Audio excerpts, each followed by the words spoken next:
It's a bad form, probably, right? Yes, okay. You work here. Yeah. And your computer is 100% charged. I know, but I get paranoid. It drains in important situations. It doesn't have the clutch G.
melted super quickly. You move around like a Prius or something. That's what they tell me. How many points in your basketball game did you score? 8. We won though. Oh. So we're getting there. 8, that's a solid performance. Better than your average.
I'm trying to sit up over there.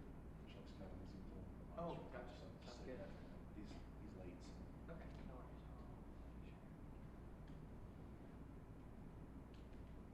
He'd rather sit here than this one. So. Oh, really? Yeah. Okay. Let's see. Yeah, that works for me.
People seem to kind of stay content on the point of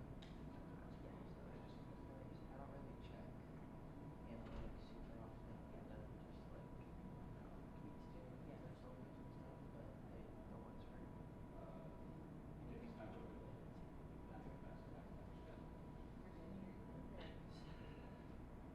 people related Hey, Doofy, Yeah. can you do me a favor and ask a fake question before testing the mic? Ask a fake question? Yes, or just talk. Okay. What do you have for breakfast today? I didn't have breakfast yet, but I do have food packed in my backpack, so I'm excited about that. Okay. Does that work? Okay. Is that on the record? Yeah. It is.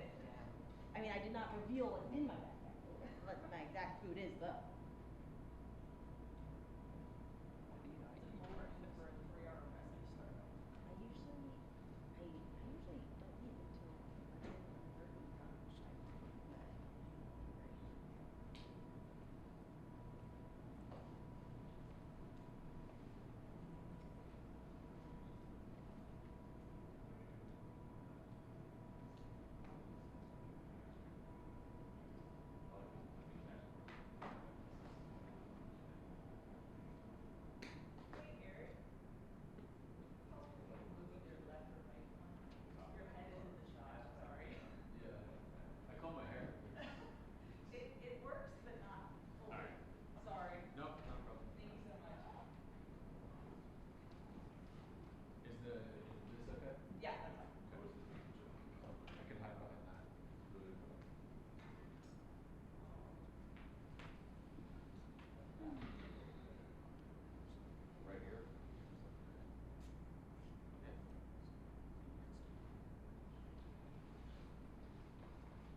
Hello. How we doing? Good. Welcome back. Happy to see you all. We've never done one in here, or I haven't. We haven't in a while, Yeah. All right, so we're just gonna start with our 30 minutes with Coach Riley, and we're just gonna start with questions. So, fire away, what do you got? Like with Matt Hansen, Eric Henderson in particular, how did you know that they were available or even available for you? And what was that process of trying to convince them to leave? Pretty good jobs coming here. Yeah, it was two very different situations. Had some mutual contacts in the business that where we thought that Matt might be interested in moving to this level of a program for the right opportunity. And yeah, just kind of started with a conversation to share our vision with him and listen to his vision for his career and what he wanted to do. And I didn't really have any expectations going into the first conversation. I didn't totally know what to expect with his track record and all that he's done, but I knew it was something that intrigued me.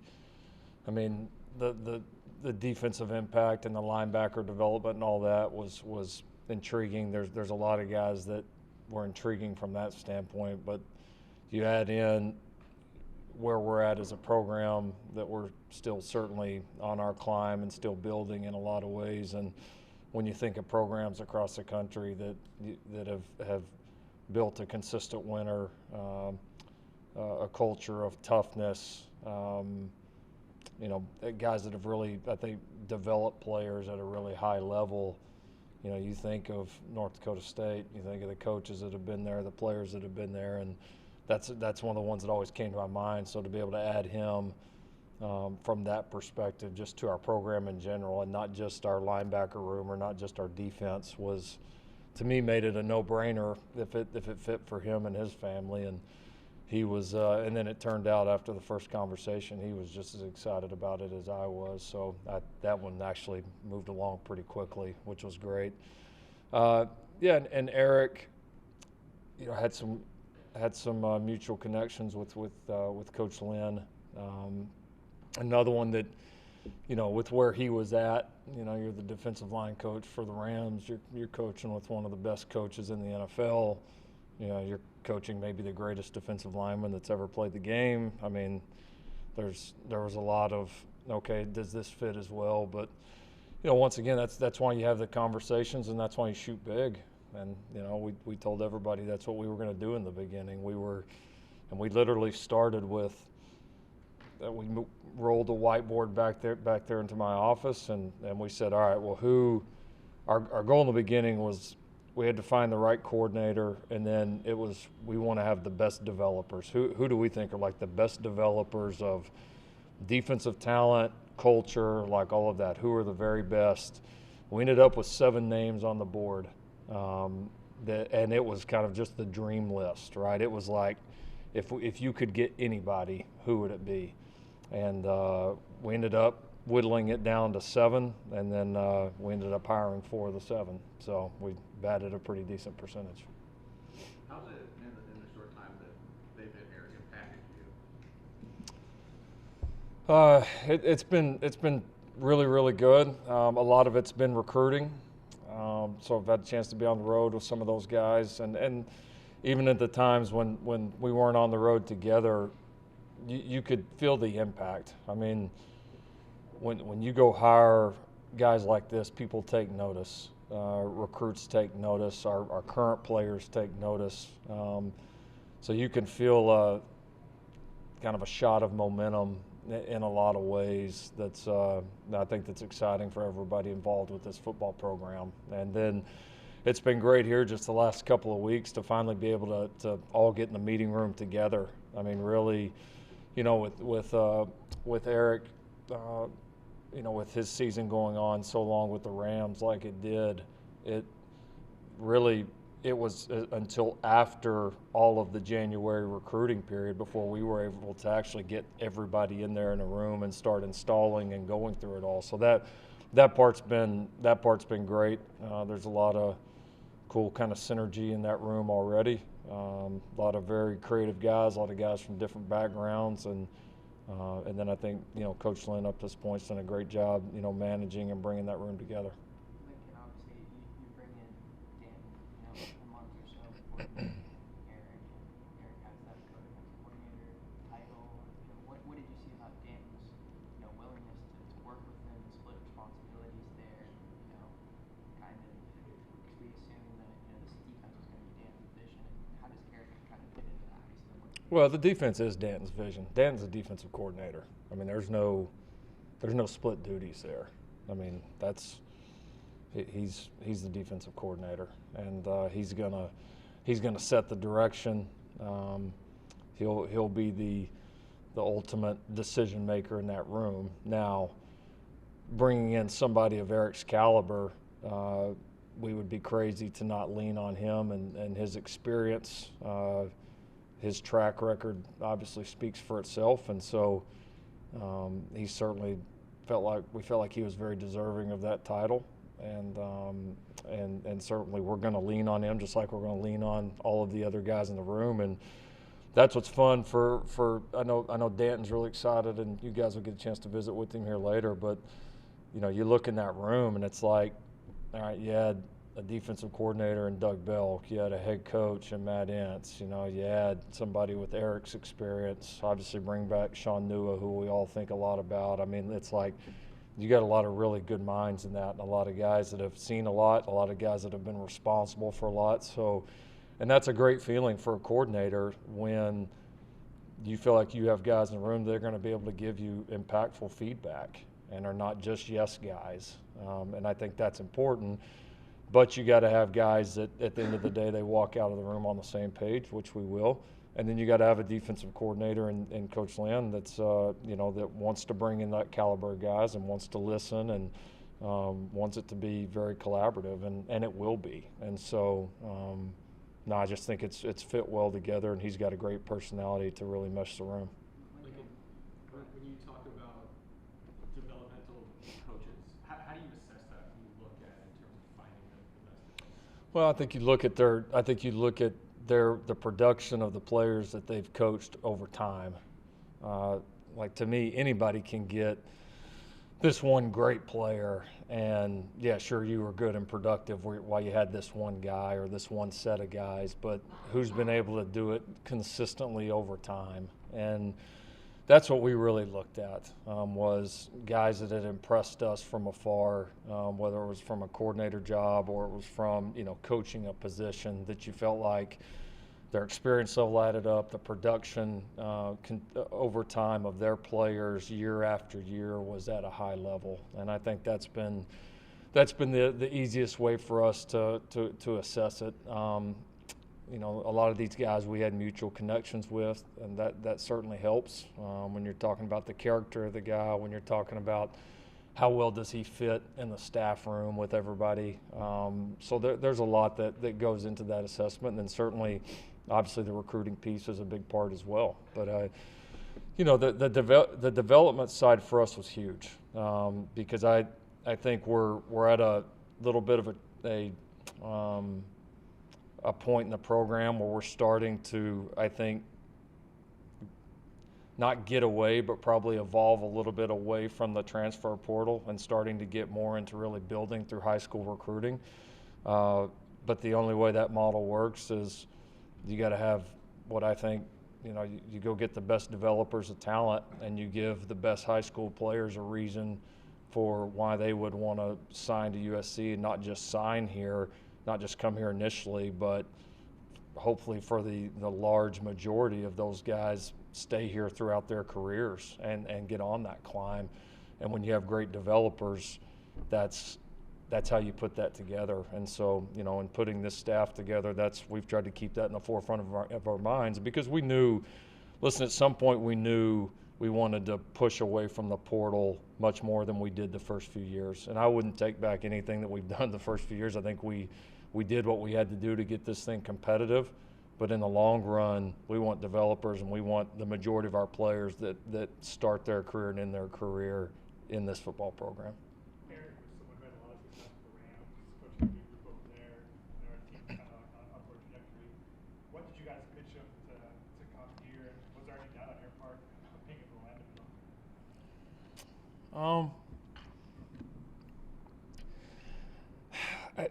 I do think, you know, we're fortunate enough to coach at a place that you can have a shot at anybody. I don't know that we would have been able to get maybe a few of these guys, you know, 2 years ago when we all first came here. I think the response, hiring a staff now versus hiring a staff 2 years ago was very different.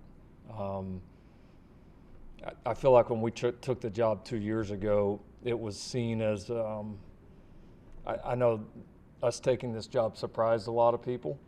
And I think there was still a little bit of, all right, you got to go prove the trajectory a little bit and prove that this thing can be what it once was and what some of us think it can be again. I think the last 2 years, while certainly obviously not everything's been perfect, but that proof has happened, and I could tell in not just the people we targeted, but the people that came after this job and that targeted this job themselves. It was just very different, and so I think that helped. And then we just decided we're not going to worry about a current job that these guys have. We're going to go after the best, and if there's not interest, that's okay. We'll move on. But I don't know that one person that we talked to, you know, didn't have pretty sincere interest in this thing. And yeah, like you said, with a guy that's sitting there coaching the defensive line for the Rams, you don't always know that that's going to happen. You don't know in this day and age if a guy's saying, well, I don't really want to coach in college, I want to stay at the NFL level. Some of that comes down to personal preference, but fortunate for us that everything fit. Coach, could you break down the individual strengths of each of the coaches, from Coach Lynn Henderson to Isabel, just being around them more now? What are their biggest strengths, each coach?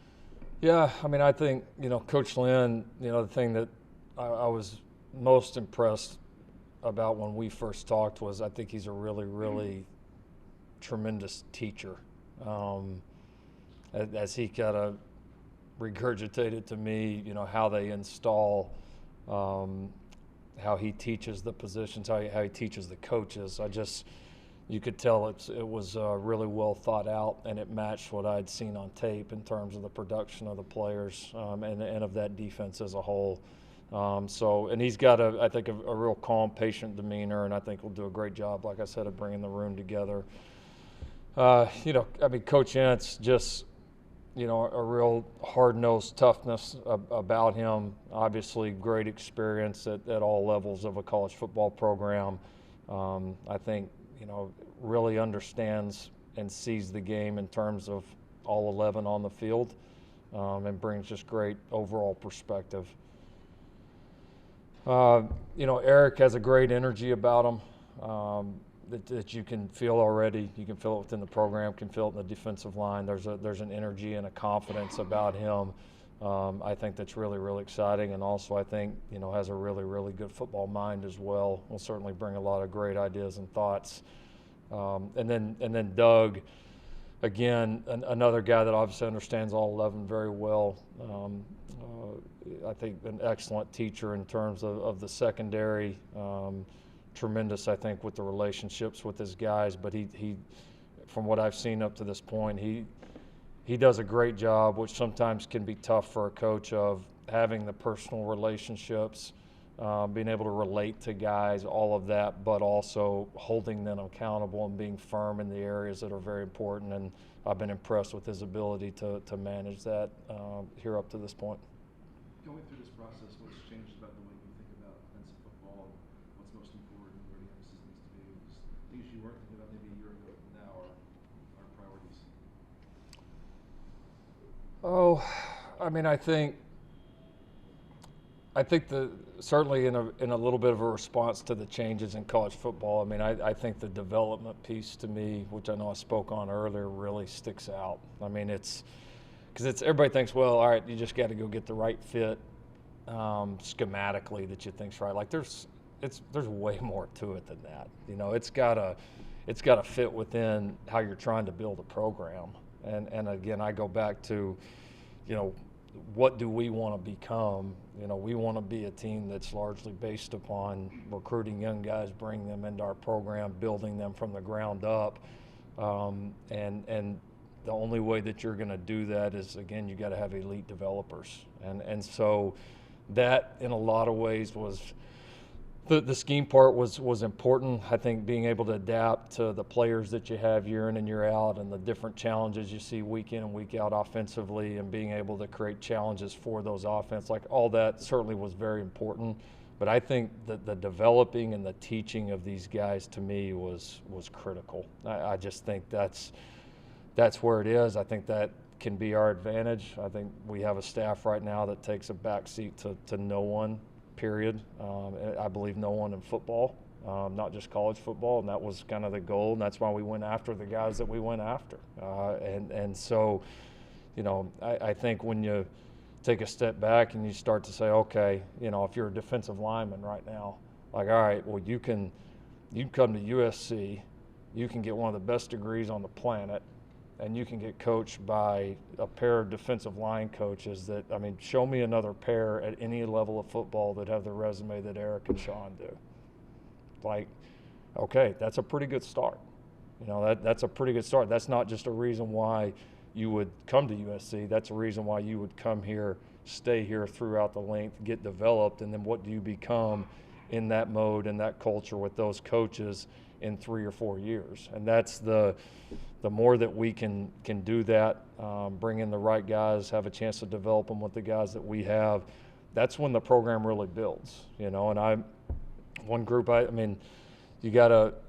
know they had some unique things happening off to the side, but you obviously have to give Michigan a lot of credit. I think they did a tremendous job of that over the past 5 or 6 years. I mean, go look at the first, 3, 4, 5 years of that thing. That was just kind of mixed results, but they built it and in a lot of ways did it the right way. And then all of a sudden you look up and all of those classes have stacked on top of each other, and they hadn't had a lot of movement in and out of it. And they've had some really good coaches there. And now all of a sudden, they went on a run where they're winning 12, 13, 14 games a year. And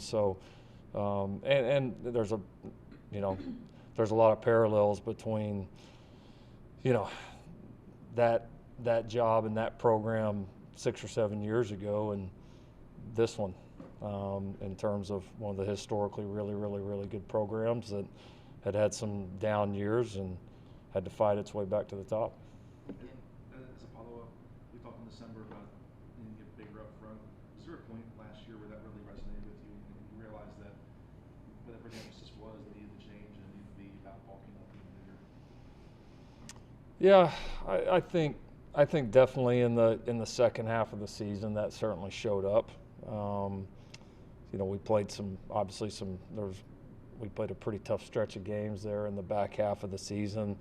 But that's, that typically that November football, that's when that tends to show up. And I thought that we got a little bit worn down. We got a little bit worn down physically.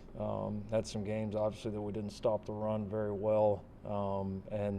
I think there was certainly a piece of me that believed that even going into the season, that was going to need to continue. I know we sat here 12 months ago or 13 months ago when we had the long sit down last year, and we talked at length about the depth up front and continuing to try to get bigger.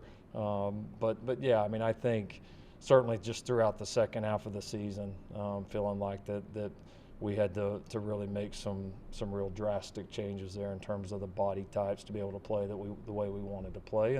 And some of that was knowing, obviously, after we made the change defensively, that we were going to be going in a different direction in terms of schematics and how we use those guys. So it just kind of all fit together. Lincoln, just in terms of talking about your kind of personal goals as a coach in your career, a lot of NFL jobs opened up this winter. Ultimately, for you, this kind of changing landscape of college football, just why did you feel committed to staying here, to building the defensive staff that you did? Why continue to build it? Yeah, I want to get it right here. I really do. I want it really bad. Not for me. I just want it really bad for this program. I want it really bad for the current team, the former players, the former coaches, the fans, the university. That's why we left everything that we left. We want it really, really bad here. Now, I certainly, there's some things with college football that need to get right. Not just for coaches, for certainly far more than that. Certainly my hope that some of those things can get corrected to continue to make the job of everybody involved with college football, I don't want to say easier, that's not the right word, but maybe a little more manageable. And there's certainly some challenges there, but it's not to the point, certainly for me, it's not to the point where I'm like, the heck with college football. We still have a tremendous product. The game is still tremendous. There's a lot of things that are, I think, very fixable that hopefully can happen. And I'm at the place I want to be. You had a bunch of recruits on campus in January and this summer too, and it just seemed like the impact that Eric Henderson has had in a short period of time is pretty great. What is it that resonates about with him with recruits? He's just got a great kind of just demeanor about himself, a great energy, a great confidence, and then you combine that with, the history and the success that this guy's had, and he left a great job, right? He left a great situation. He certainly didn't have to make that move, but this was something that he really wanted, and he was really energized by it, and you've just seen him carry that energy along in here to the first few months on the job, and I think just the challenge for both he and Coach Nua to build a defensive line that is worthy of being, a college football playoff level defensive line. That can be one of the best defensive lines in college football. Like that's all of our vision. That's what we want. That's what we expect to happen. That's what will happen. And it takes that energy. It takes that confidence to recruit, to develop, to do all of it. And he just has that. He just does, and he's got a really great gift for connecting with people. So he's been a great, I think, boost of energy and confidence just within the building. Really enjoy the way that he carries himself, and I'm just excited to get on the field with him. When did you know you had a shot at him? What's that? When did you know you had a shot at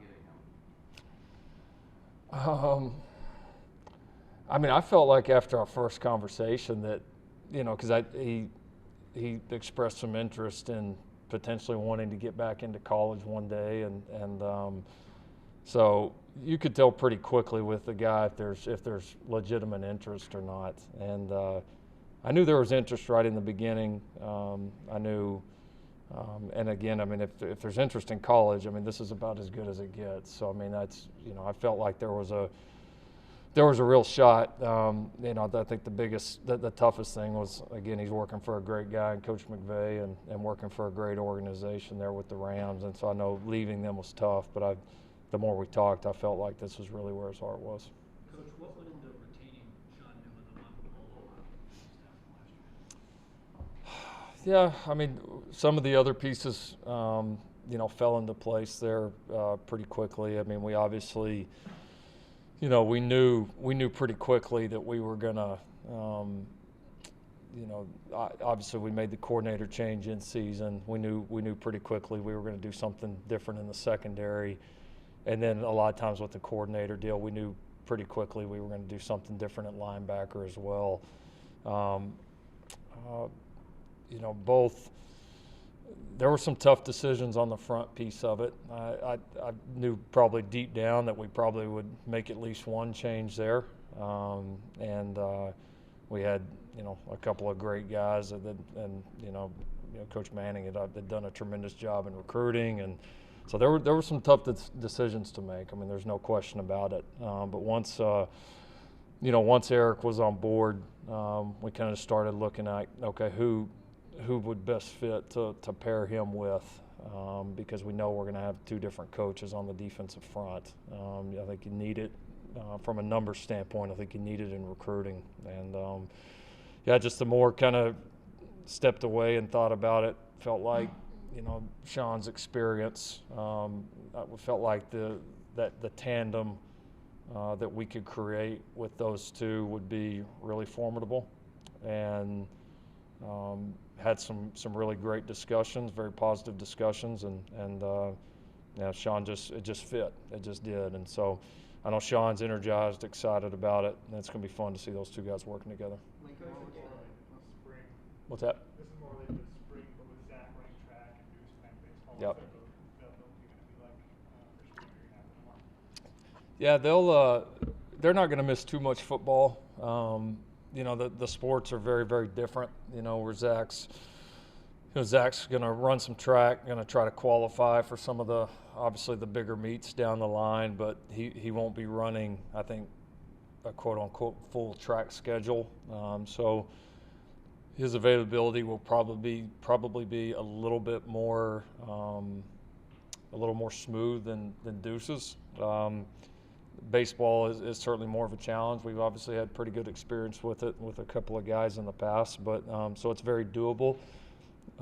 And we're fortunate that Andy and that group are so easy to work with, and so we've had great communication. And really the biggest baseball challenge right now is the practice and games not being here, being right here. That's probably the biggest challenge. Now it's coming for good reason, obviously, with the new facility and the new baseball stadium on the way. But yeah, we've worked through it logistically. I don't think Deuce is going to miss too much. He's got some hour limitations on some of the days that they play, but yeah, he's very serious about both sports, and we're working hard to create a path for him to be successful in both. What did you see with bringing in Jay and Maeva?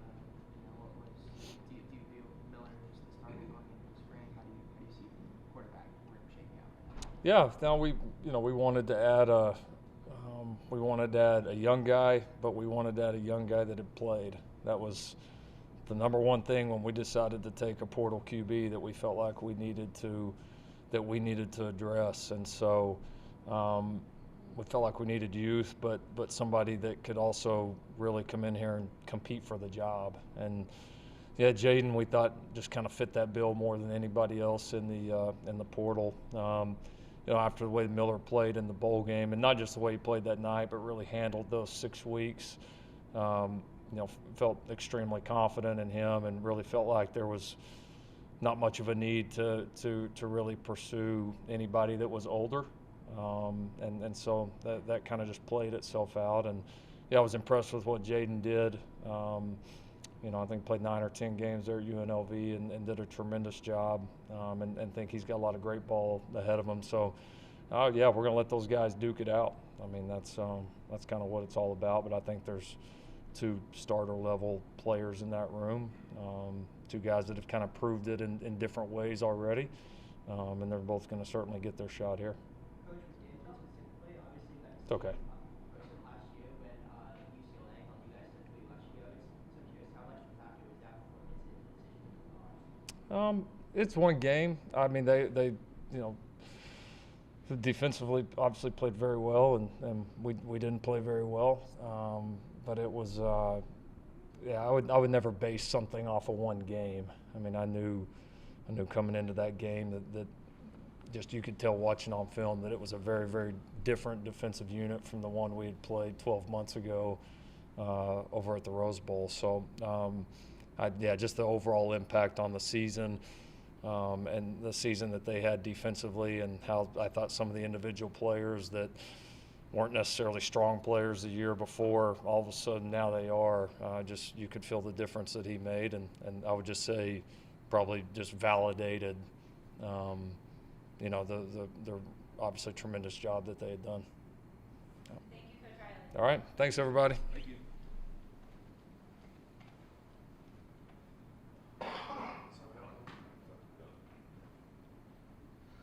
Make sure you send. I think you guys started. I need to look at the advanced settings. Everybody.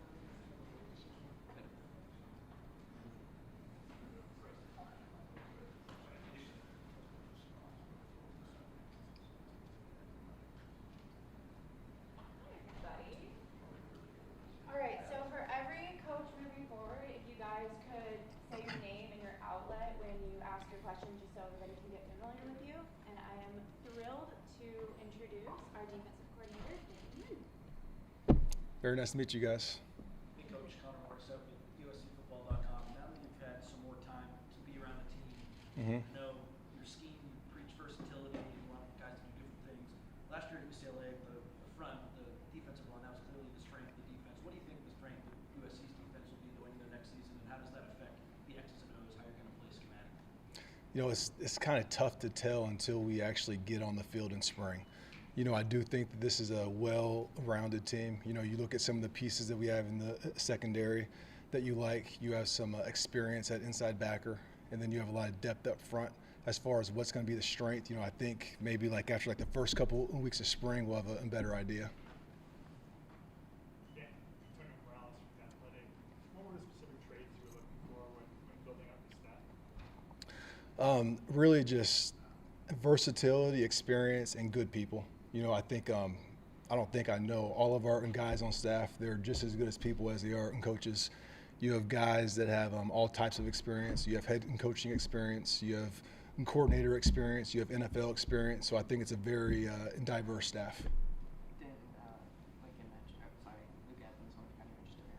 Lincoln mentioned that you had some connection with Eric, obviously, having coached together in Chargers. I mean, what was your vision for bringing him in, and how do you anticipate kind of working with him, as a co-coordinator, that sort of line? Yeah, I worked with Eric for a year with the Chargers. He was a great coach. He was the assistant D-line coach. I was the quality control coach. And then he went to the Rams. I went to Houston, and we just stayed in touch. And I've been able to see him grow as a coach. I've been able to see some of the players he's developed, but then also see some of the things that they've done from a schematic standpoint. And, we're always looking to grow as a coach, but also grow our scheme. We always want to try to get it as good as we can get. And I just think getting a guy like Eric, who, again, has been in a part of a completely different scheme, to now be able to get his ideas and stuff that he can add to it, I think is going to be awesome. Scott Schrader with On 3. When you were hired, reached out to some guys that played for you, just kind of get some feedback. And Kamari Ramsey was one, and Liatu Latu was another at the Poly Bowl. And they basically said when you first got to UCLA, you just basically said keep doing what you keep. They said you kept things pretty simple, but I assume it probably was less simple than they made it out to be. But is your approach similar heading into USC here year one like it was at UCLA? It is, yeah. We try to be creative with how we teach things, how we install things. We want it to be as simple as possible, and we want to make a little look like a lot. So something that we did in the spring, which we'll do the same thing here, is we moved very, very slow in spring. We installed very, very slow. We probably got half the playbook in spring, but it's about, in my opinion, just getting the basic fundamentals and just building the foundation from a schematic standpoint. That way it's easier to add on to the bricks and fall. But yeah, in the spring, we moved very slow. The guys actually kind of got annoyed. They want us to go a little bit quicker, but I'm really big on this time of the year, just about in getting it right. I'd much rather go too slow than too fast. Coach, it seems like making a little look like a lot is a big part of NFL football right now. Mhm. The best coaches are doing that. Who taught you that, and who did you learn from? Who are your influences? Man, it's tough. I've had a lot. I'd say one of the biggest ones is Rex Ryan. I was fortunate enough to get the chance to play for him, get a chance to scout for him and coach. He was kind of my intro into the NFL, and I learned a lot of football from him. And I've learned from a lot of coordinators and head coaches since then, but I would say it all comes back to Rex, I would say. And why is that so important, making it a little look like a lot? I just think it makes it tough on an offense. It's the way the game's played is getting harder and harder for us on defense, and anything you can do to slow them down, whether it's slowing down their offensive line or making it tougher on their quarterback, I think can give us an edge. Eric McKay with We Are SC. How much of an impact, if any, were you able to have on strength and conditioning, winter stuff, just directives of what you want there, and then practice structure too? How much input are you with? We've just been on the road recruiting, and now we're working on getting our installs together. We're actually going to have our first meeting with the players today to go over install 1. So we have not been a part of the strength and conditioning at all. And then as far as practice, we're going to start talking about practice now that we're getting closer to spring. And, we're definitely going to try to structure practice the best way we can to help the offense and defense. Dan, Ryan, Introductory.com. I know you haven't practiced with the guys yet, but do you have a better sense for the personnel that you have? And do you identify some areas you think are real strengths of this roster? I've got a chance to get a good feel for the guys. I'm trying to go into spring with an open mind just because I know that it's going to be a completely different defense, completely different scheme. Like even when I got to UCLA, there were guys that you didn't anticipate making the jumps that they did, and there were also guys that you kind of anticipated making that next jump that they didn't. So I think you kind of just have to see, like, how do these guys adapt to the scheme? And again, we're going to adapt the scheme to the guys as well. But I think once we can get out there after the first couple of weeks, we'll have a better idea. Dan, how much impact or input did you have on structuring the defensive coaching staff and working with Lincoln? Did you suggest names? Was it a collaborative effort? It was a collaborative effort. There were some names that he brought to the table. There were some names I brought into the table. Everyone was interviewed a handful of times, and we went with who we felt like was the best staff. And we're talking about, just Kamari and John coming from UCLA. Does that give you just a little bit of confidence knowing some sort of vets or key pieces of your defense from last year? It does. Last year I was, the defense was brand new to absolutely everybody. It was brand new to the entire coaching staff. It was brand new to all the players. So to have two players who play critical positions, those are positions where communication's key and knowing the defense is key. So I think having those two pieces is going to help and jumpstart this spring.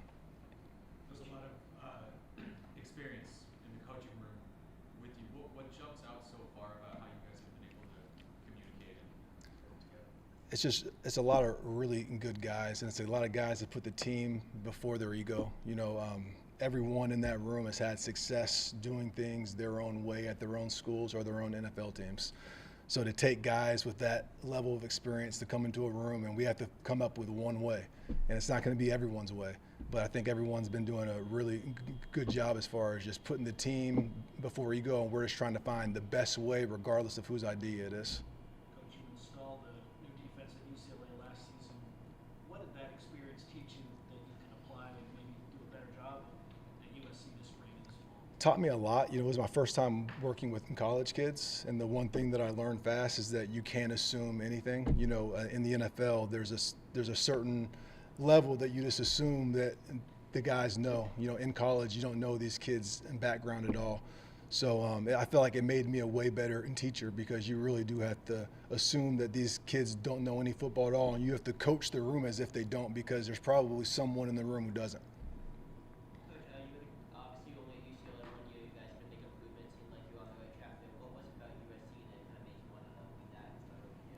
You know, just a school like this with the history, the tradition, you know, the great players and coaches who have come through here, to get a chance to be a part of a program like this and going into the Big Ten with the challenge again of improving the defense was just an opportunity that I felt like I couldn't pass up.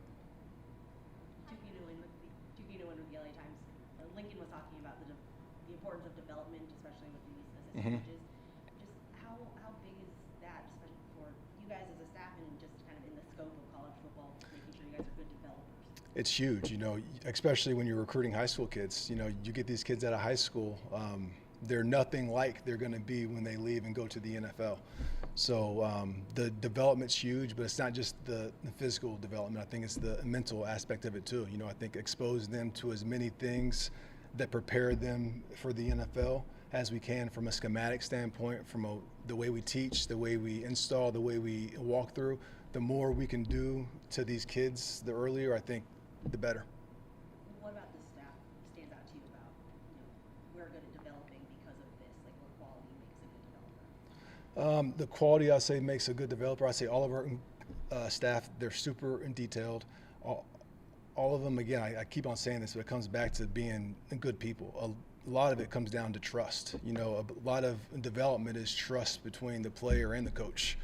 And that's something that, even though we haven't spent a lot of time with these guys on the field yet, you can kind of see just between the guys being up here, you can see the trust already starting to get built.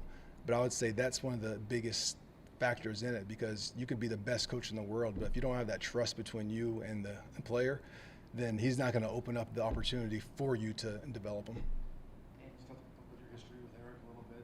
Did he ever say to you in the past that he had interest in college and that was in the back of his mind at some point, or I didn't know he was good at it?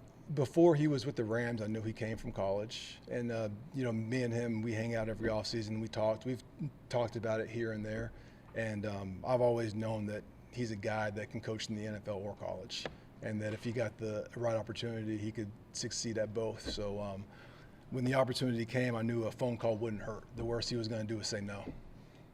When you're out recruiting and you're looking to add guys to your roster here at USC, what are maybe some deal breaker traits that these guys need to have, that maybe players or people? Yeah, versatility is huge. You know, guys that could play in multiple spots. I think when you're looking at high school kids, you know, like depending on the position, like if you're evaluating a high school kid and you're putting him into a bucket as a high school kid, then he's going to have too many limitations when he gets to us. So, for example, like a Mike linebacker, for example, like if we're evaluating a Mike linebacker and we're like, this kid is only a Mike, he can't play anything else, and he's at high school, well, he's probably going to have too many limitations. Whereas if you look at him, you're like, this is a good inside backer. This guy can play Mike, this guy can play Will. Let's just take him and see what he turns into. How much of that comes from just your personal, you know, background? I mean, playing a bunch of different positions throughout high school and college, Mhm. and, you know, coaching a variety of different roles. How much does that kind of theme of versatility, you know, form your sort of defensive philosophy?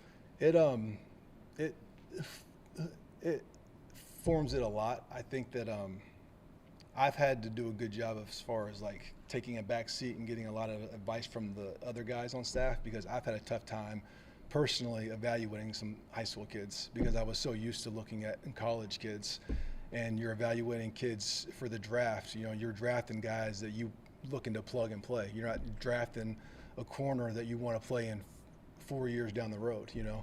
So that's been an adjustment for me. But the staff's helped me a lot, and it all comes down to really just, you know, what type of athlete is the kid, you know, because all these high schools are doing different schemes. They're playing against different levels of competition.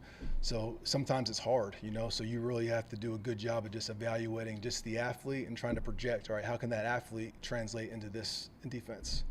With guys coming from all over the country and Eric in the NFL, it's been a process of establishing just a recruiting operation and kind of knowing who's doing what and making inroads with the local schools. The recruiting department, they've done a great job helping us out, just because the timing, you know, everything happened so fast. We had to go see the 2024 commits and then the kids that were uncommitted. Then it was seeing all the 25 kids that we've offered. So a lot of it has really just been, you know, them doing a really good job being organized and giving us a good schedule as far as just telling us what we need to do to help us getting caught up. Now that we're caught up, next time we can go on the road, as a staff, we should be able to be more involved as far as where we want to go, guys we want to see. But as of now, it's been a lot of change fast. I've just been doing what I'm told. In the last 2 weeks, there's been a lot of strong feedback for Eric and just the way he resonates Mm-hmm. with recruits. What about him is effective in that way, especially when he hasn't been doing the recruiting game? Before he got to LA, the one thing that everyone said about him when he got there was he was an excellent recruiter in a short time in college. And when he's here and you guys are asking him questions, like that's something that you guys can see immediately. Like he's a guy that can go into any room and he can recruit any kid against any school. And that was a big reason why having him here is huge, because not just from a schematic standpoint and a development standpoint, like he's a complete coach. He has NFL background from a development, from a schematic standpoint, but he can recruit with the top of any guys in college. How many conversations did you and Eric have since you coached together at the Chargers about coaching together again? We would talk here and there about it, probably about once or twice a year. He would keep tabs on me when I was in Houston and Baltimore. I obviously kept tabs on him at the Rams. And then when I was at UCLA, because in college, you can go visit different NFL teams. In the NFL, you obviously can't do that. So I was able to go up to some OTAs up there with the Rams and be able to see him coach again in person. And I thought it was just cool just to see how he's been able to develop some elite players, because it's hard to take an elite player and to develop him over the course of his career. Did you know Matt Answer Dunville beforehand? How did those connections get established? I did not. I had heard of them both. Doug, I had heard of when I was in Houston. I was the secondary coach for the Houston Texans when he was the defensive coordinator there. And there's probably 3 or 4 players that he has coached that I coached in the NFL. And the thing that stuck out with Doug was I was just impressed with all the guys that we had, whether it was a draft pick or a free agent. I was just impressed rookie year how prepared all of them were. From a technique standpoint, from a mental standpoint, I always thought that they were well coached. So I was familiar with him, and when we interviewed him, I felt like he'd be a great fit. Coach Entz, I did not know at all, but obviously I'd heard of him and I'd seen his success, and just sitting down talking ball with him, like he's a football junkie. And I knew having someone with all the experience that he's had, again, like not just at the Division I level, coaching at lower levels as well. And I think that goes into like showing how well he can develop as a coach. I felt like he would be an awesome fit as well. Coach, I know it's still early here in your tenure, but whether it's been in meeting rooms or the weight room or just someone from a leadership perspective, which players on defense have impressed you so far? I want to hold off again. I want to wait until we're in spring ball a couple weeks before I try to start singling guys out. Fair enough. How important is it to find those guys early, though? It's important. I think that's one of our goals this spring. We obviously want to find out what our identity is going to be on defense, but you also want to find out about your team. Who are those guys in each position group, and then who are those guys overall on the defense? Because after spring ball, you have that gap between spring ball and camp, and a lot of work gets done in that gap. And those guys are the ones who lead that typically. Last time you spoke with us, you mentioned your philosophy as far as having size up front, Mhm. versatile size that you can play on a variety of downs, and bringing Eric in. How do you sense that his sort of understanding will connect with yours in that way? How he's going to coach the guys up front in your scheme? Yeah, he's as far as how he coaches the guys up front, he coaches the guys very, very similar to how I've always coached the guys, and there are some differences that I think is going to make our position group even better. And then just from a size standpoint and recruiting standpoint, Eric, he knows what they're supposed to look like. He's been around NFL D linemen for a long time, so when he's going out on the road recruiting these kids, I have full trust just in his evaluation and just his ability to develop. What you make of what happened at your former school over the last week? And obviously people were connecting your name and wondering if it was going to be part of that process. I was just as surprised as everybody else. I did not see that coming at all, but I'm super happy for Deshaun. You know, I got a chance to work with him for a year, obviously. Don't have a bad thing to say about him. I think he's a great person, a great coach. I know all the players are extremely excited about it, as they should be. And how much of this was kind of a sort of unique challenger situation for you to become defensive coordinator? You might have had this experience at UCLA, bringing in guys who are older, might have had more, you know, coaching experience and Mm-hmm. something, being the head of that group. How do you see that kind of playing out? Yeah, I think I just have to just be myself, you know. I just try to be myself every day and then try to surround myself with good people. And at the end of the day, you know, I feel like we have a good group of guys on the staff, whether it's the position coaches, the GAs, the QCs, that just want to play elite defense by any means. You know, there's times where, again, like everyone's had success doing it their own way.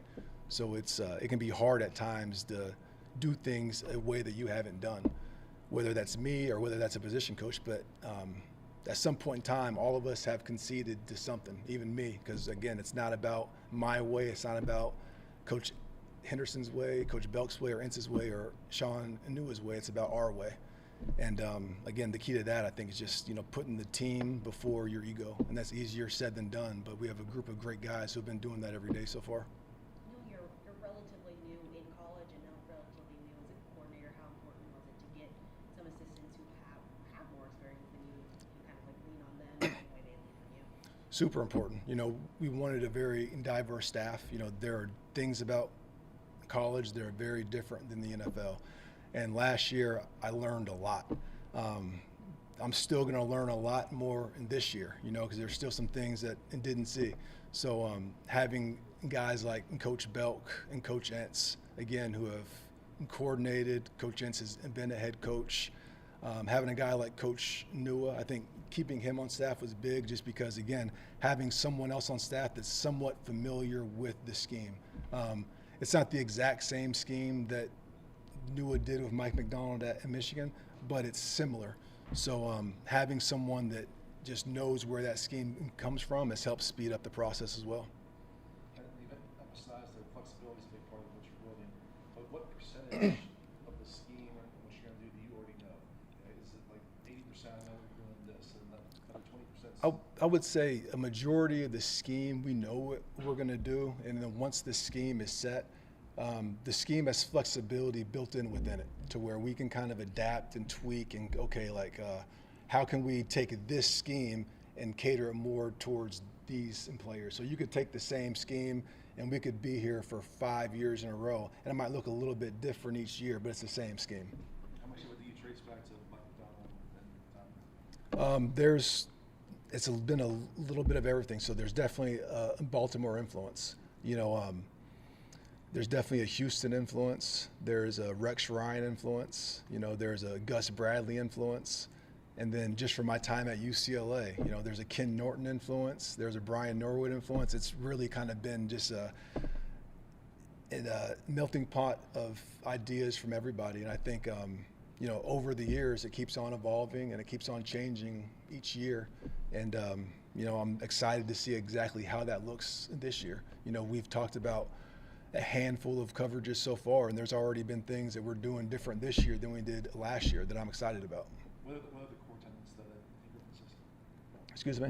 What are the core tenets of your scheme that if you were kind of pinned down on that, this is how I'll describe it? Obnoxious communication. You know, we put a big emphasis on communication, pre-snap, always knowing what the situation is, down and distance, personnel, relaying the call, all of our checks. You know, we want to over-communicate. Anything about the offense, the back location, the tight end location, we want to play with shocking effort, you know, every single play. And I think that starts in practice. You know, we want 11 guys sprinting the ball every single play, and we want to attack. We're going to attack the quarterback. We're going to attack the run game. We want to attack the football. You know, from the way we play, from the way the game's called, we want to attack.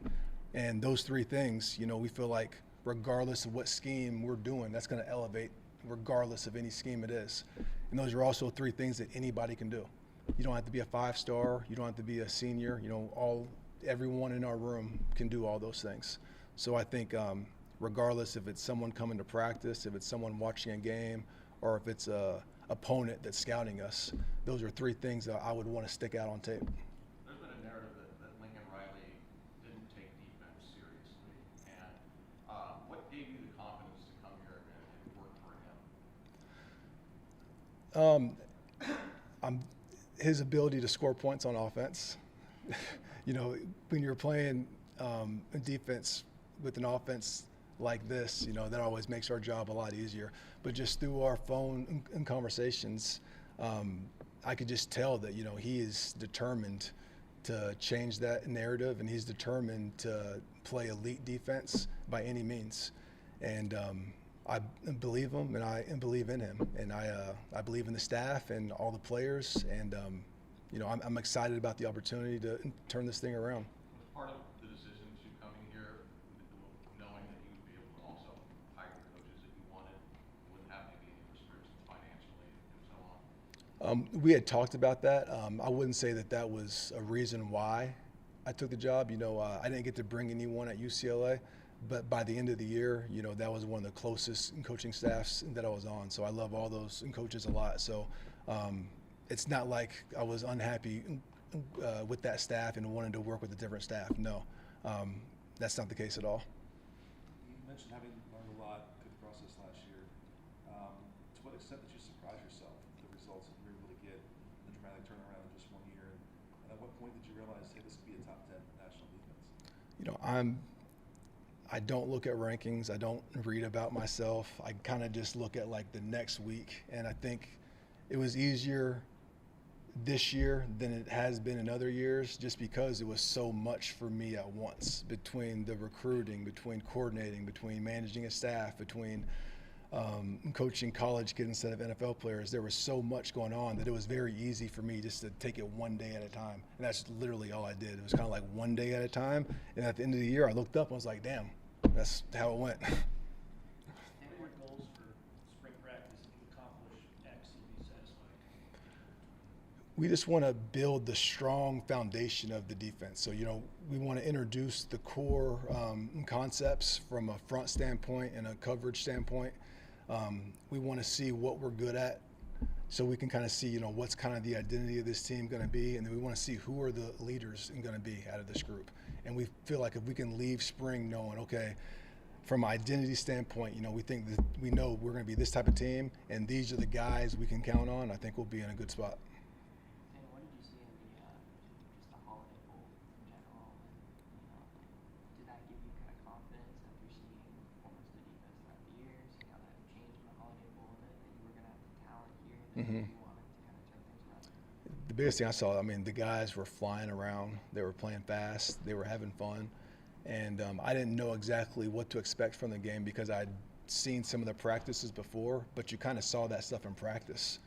So I saw them practicing like that. I'm like, this looks pretty good. So I didn't know what to expect in the game, but they played their tails off in the game. They were just having fun and playing hard. So, yeah, it definitely made it, coming into this offseason, super exciting. Let's do one more. You talked about learning about how to recruit and evaluate high school players. Just what's been the biggest challenge about that and learning that part of it?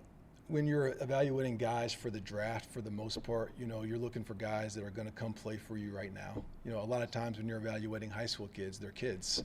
And sometimes you're evaluating sophomores, you know, so you're really, truly projecting. You know, you're trying to project what type of player can this kid be.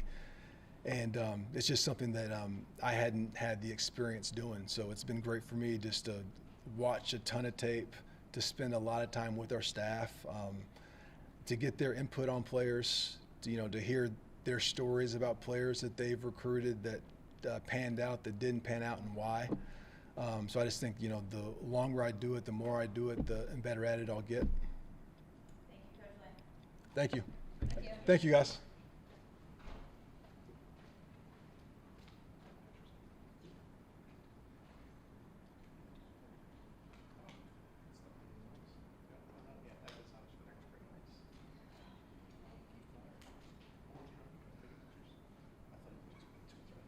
All right, we're gonna keep it rolling.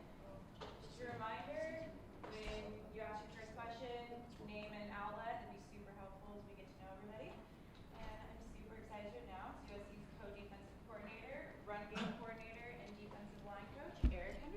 How you guys doing? Good. Erica, Brian on IntroductorySports.com. Brian? Yes. Brian, how you doing? Good. Everyone's just really interested about what prompted you to leave a good situation into the college ranks. Had you been thinking about college as something you wanted to pursue again, or did it just kind of come organically through this job? Yeah, I think it was just an organic situation. I mean, it was a great opportunity for me from a career standpoint. Obviously, when you do your research on coaches around the country, Coach Riley was an awesome guy. You know, his reputation has been phenomenal. Obviously, you guys know what he's been able to do from a offensive standpoint and the teams that he's had. When you talk about the Oklahoma teams that's had success, I mean, it was a no-brainer for me. And so, you know, obviously being able to move right up the road when you talk about transitioning from the LA Rams and then, you know, up here to LA, you know, from Thousand Oaks, it was a smooth transition for my family, and it just made sense, you know. And so I'm extremely excited about this opportunity, looking forward to it, and it's going to be fun for us. Why is moving to college a great opportunity career-wise for you? It just is. I mean, when you talk about being able to come and be a part of the change that's looking to be made from a defensive standpoint, I'm always looking for challenges in my career. Always looking for ways that you can grow in the profession. I think this allows that opportunity for myself and just to be a part of something special that I believe Coach Riley is trying to build here. And when he shared his vision, it made sense to me, and it's something that you want to be a part of. I support that 100%. Obviously, the relationship that I've had with Danton Lynn, being able to have worked with him with the Los Angeles Chargers back in 17, it was awesome. And so he and I have a great relationship. And so it made sense, man. It made all the sense in the world, and I'm extremely excited to be here. Hey there, Luke Evans, Coach County Register. Congratulations. Thank you, buddy. How you doing? Good. Just wanted to, you have this concept of dog work. Yes. That you preach. Yes. Can you just kind of describe the value of that is? 100%. Yeah, I think when you talk about, you know, developing a culture, which is something that we're going to be doing here amongst the defensive line group, I think that's extremely important. You know, when you talk about the dog work, the mindset, the mentality, having that discipline, breaking it down from an acronym standpoint, you talk about the discipline, the attitude, the work ethic, the grit, you know, the willingness to be able to, when you talk about work, right, being obsessed with greatness, attacking that with a relentless mindset, and then having that killer instinct about you. I think that explains a lot, both on and off the field, on the way you want to attack life. When you talk about these guys from not just a football standpoint, but how we want to attack life, having a dog work mentality, or chasing that with an aggressive mentality, mindset, I think that's everything that we want to stand for. And I'm extremely excited to see how these guys live that out. Who was involved in helping identify the recruits? What's your name? Oh, I'm sorry, Scott Schrader with On 3. Scott? Yeah. What was the process? Who was involved with helping determine the guys that you went and visited in January? I think we have a magnificent staff here that puts together the recruiting plan in terms of like making sure that I get out there to see the defensive linemen, if that's what you're speaking on, from a recruiting standpoint. When you talk about Dave Emmerich, the GM, and Weston and those guys, that staff who does a tremendous job here of identifying those guys and then putting together a plan of attack, if you will, that we needed to go out on the road and attack. And I think it was great for me to get in front of those guys with the opportunity that we're given. And, you know, I feel like it was a success thus far. Hey, Coach Connor Morissette with USCFootball.com. Connor, nice to meet you, buddy. Can you describe, in general, your coaching style? Aggressive. You know, I think when you talk about just the discipline, the dog work mentality is the exact same coaching style that I try to exemplify for the guys. So when you talk about the discipline, having the right attitude, things that I can control every day, those guys will feed off of me. So I know that I play a big part of the culture that's trying to be established within that room. And so that's why I'm excited about that. Because I feel like if I have a part in how that how that revealed itself, I think the guys will feel that, and it'll come together exactly how I think it should come together. Lincoln just talked about his first conversation with you and how he felt like they had a shot at you when you guys first talked. Can you walk us through that first conversation? Oh, I mean, it was just awesome, man. When you talk about just, you know, when I happened to meet Coach, you know, it was one of those deals where you just, sometimes people say you hit it off, you know, if you will, when you just talk about meeting good people. In this profession, a lot of the times, you know the people that you're going to communicate with, or you have a way of finding out the type of people that those people are. And so when your reputation is as it is, when you talk about Coach Lincoln's reputation, just being the type of person that he is, yet alone the respect level that he's earned as a football coach, you're excited about that. And so I had a pretty good familiarity with Coach when I met him, and I thought that was you know, something that was important when he come down to my decision to be here. And so, you know, just the person itself and the opportunity that this presented for me and my family was again self-explanatory. It was something that I was looking forward to, and was just excited to be here. Just paint the scene for us. Where were you guys? How long did that first talk go? I can't remember how long that went, but it was a great conversation. It obviously it worked. I'm here, and so I'm excited about that, and just looking forward to what's to come. Coach, Eric McKinney with We Are SC. Eric? How have you got along with Sean Nua? How do you see that working? I think it's awesome. I'm extremely excited about working with Sean. Again, one of those guys that I've had the opportunity to learn a lot about. Obviously, Sean visited training camp a few years ago when I was with the Rams, so I had the opportunity to meet him prior to this even happening. And so you just, again, learn about good people in the profession, right? Reputation that speaks volume. And so, again, to work with a guy like Sean, I am extremely excited. He is an awesome football coach, great mind. You know, I think it's going to be a great mesh. It's already been A1 in terms of meetings and how we have gotten along. I mean, it's phenomenal. And so I'm just really excited about this opportunity as well. Great meeting with you. Greg, nice to meet you. Hey, one of the main reasons a lot of guys go from college to pros is recruiting. It's difficult. It takes a lot of time. You're coming back the other way, and from talking to Coach Riley already, he said you've already embraced the challenge of recruiting. Yeah. What's your philosophy on recruiting? What do you think about it? And all that? Again, I love it. It's natural for me from a relationship standpoint. I think that speaks volume to the personality that I have and the type of person that I try to be. I love meeting people. You guys will find that out pretty soon. I love speaking to people, love talking about different things. It's who I am. And so, like, I wanted, you know, quote unquote, all the smoke when you talk about going back to college to get involved in the recruiting process. I embraced that. I look forward to it, and that's why it fits who I am from a personality standpoint. And it's fun, you know, when you can get the opportunity to meet young people, have an impact in those lives, whether you get the guy or not. You know, there's some type of impact that you can have in a young person's life.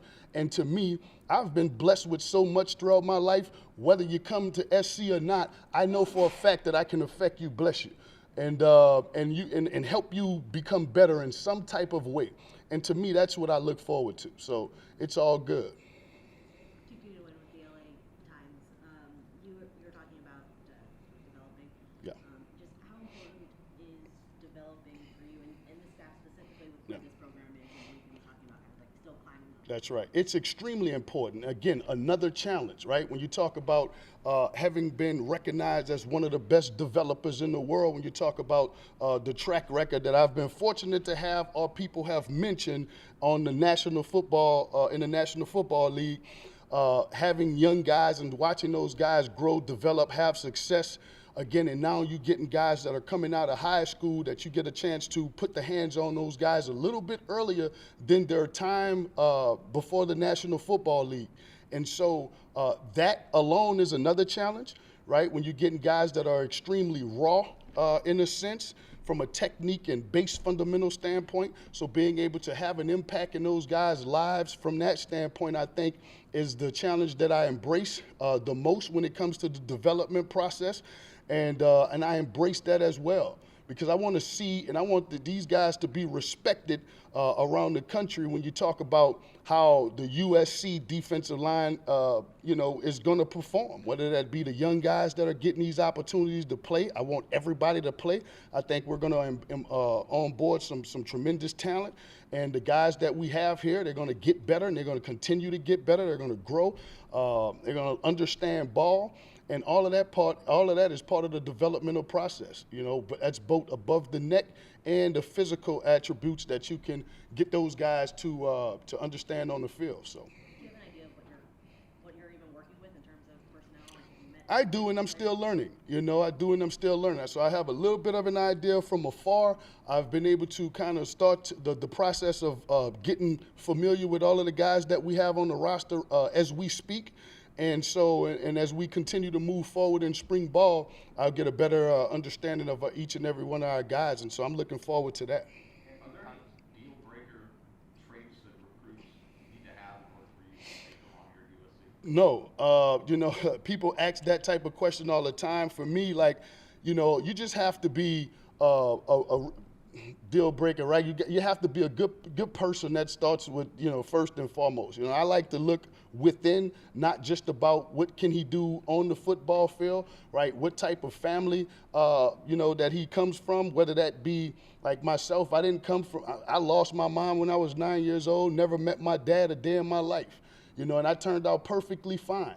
And so I truly like to look within the person and see how can I help them, right? Do they want to get better? That's both on and off the field, right? What are their goals, and how does that mesh with the goals of the USC football program? And then, and if those things align, then, we can make it happen. And that's what I look forward to. So it doesn't really matter as long as that, we can mesh and we find a common ground in terms of that the person, the recruit, and what we're trying to do here at SC.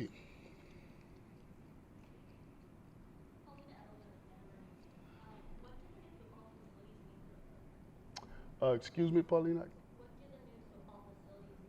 It means everything. I think anytime that you can upgrade your facilities and become, at the top echelon of the college football world from a facility standpoint, right, that's always going to be a great thing. And so I know the guys are going to be excited about it. Obviously, the recruits are excited about those things. And even as the coaches, right, when you can upgrade the coaches' locker rooms and things of that nature, the sauna, the hot, all that stuff plays a significant role in our development as well. And so we're looking forward to it, and it'll be fun for us. Eric, Lincoln mentioned that, Danton ultimately he's going to have ultimate control. Right. Yep. What have you. That being said, he emphasizes versatility, size, up front. How does your understanding of the defense and how you want to coach the defensive line, how do you see that meshing with him? The exact same way. I mean, it's if you really pay attention to some of the things that, we were able to do with the Los Angeles Rams, it's going to be a little bit of the exact same thing. And some of the things that, Danton was able to do with the Baltimore Ravens, it's some of those things. I mean, you talk about just the style of players. I think the game is changing. I saw that in the NFL because I've always felt like I tried to be ahead of the changing curve, if you will, in terms of the kind of guys that you wanted to draft, right? Some people thought just this past season that, they drafted a guy by the name of Kobe Turner from Wake Forest who was like 6'1", 280 pounds, right? Nobody knew who he was, and he ended up probably should have won Rookie Defensive Player of the Year. And so when you can see the landscape of the league, the landscape of college football, it allows you to get ahead of the curve from a recruiting standpoint, and obviously in the NFL from a drafting standpoint, right, with those versatile players, whether the size, none of that matters. It's about the heart that these guys have, the understanding of the game, right, and then obviously when you have such a skill set or athletic traits that go with that, it can make you a better player,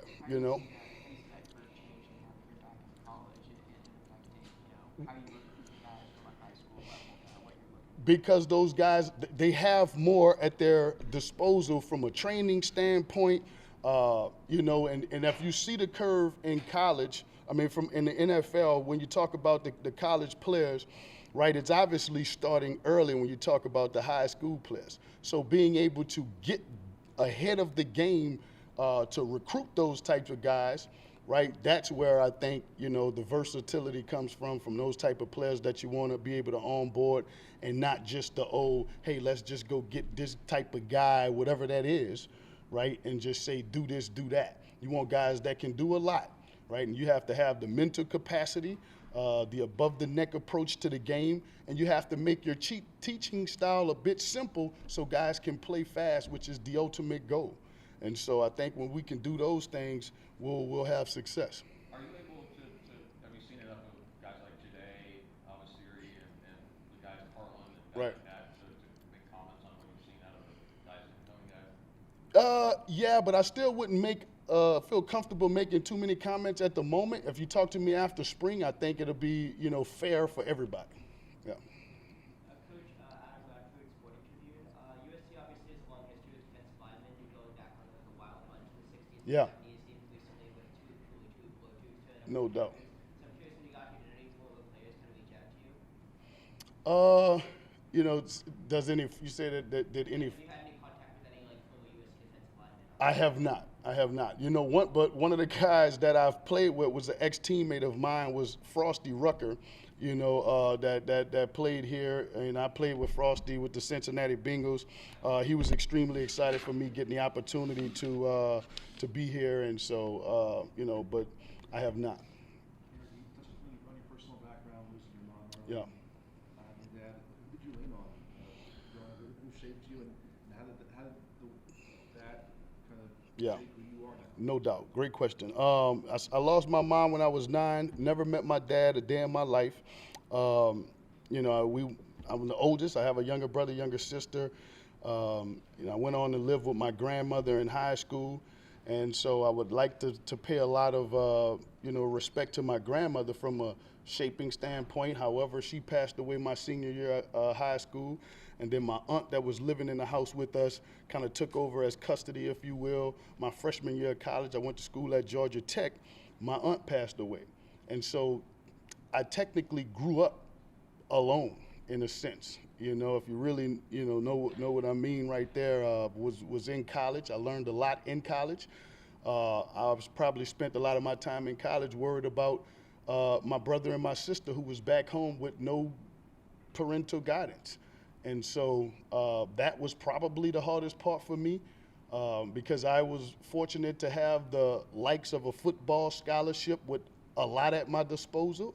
When you talk about just being able to have coaches and all of the stuff that you get from to being a collegiate athlete, it was a bit easier for me, but still yet hard to deal with from a personal standpoint, obviously. And so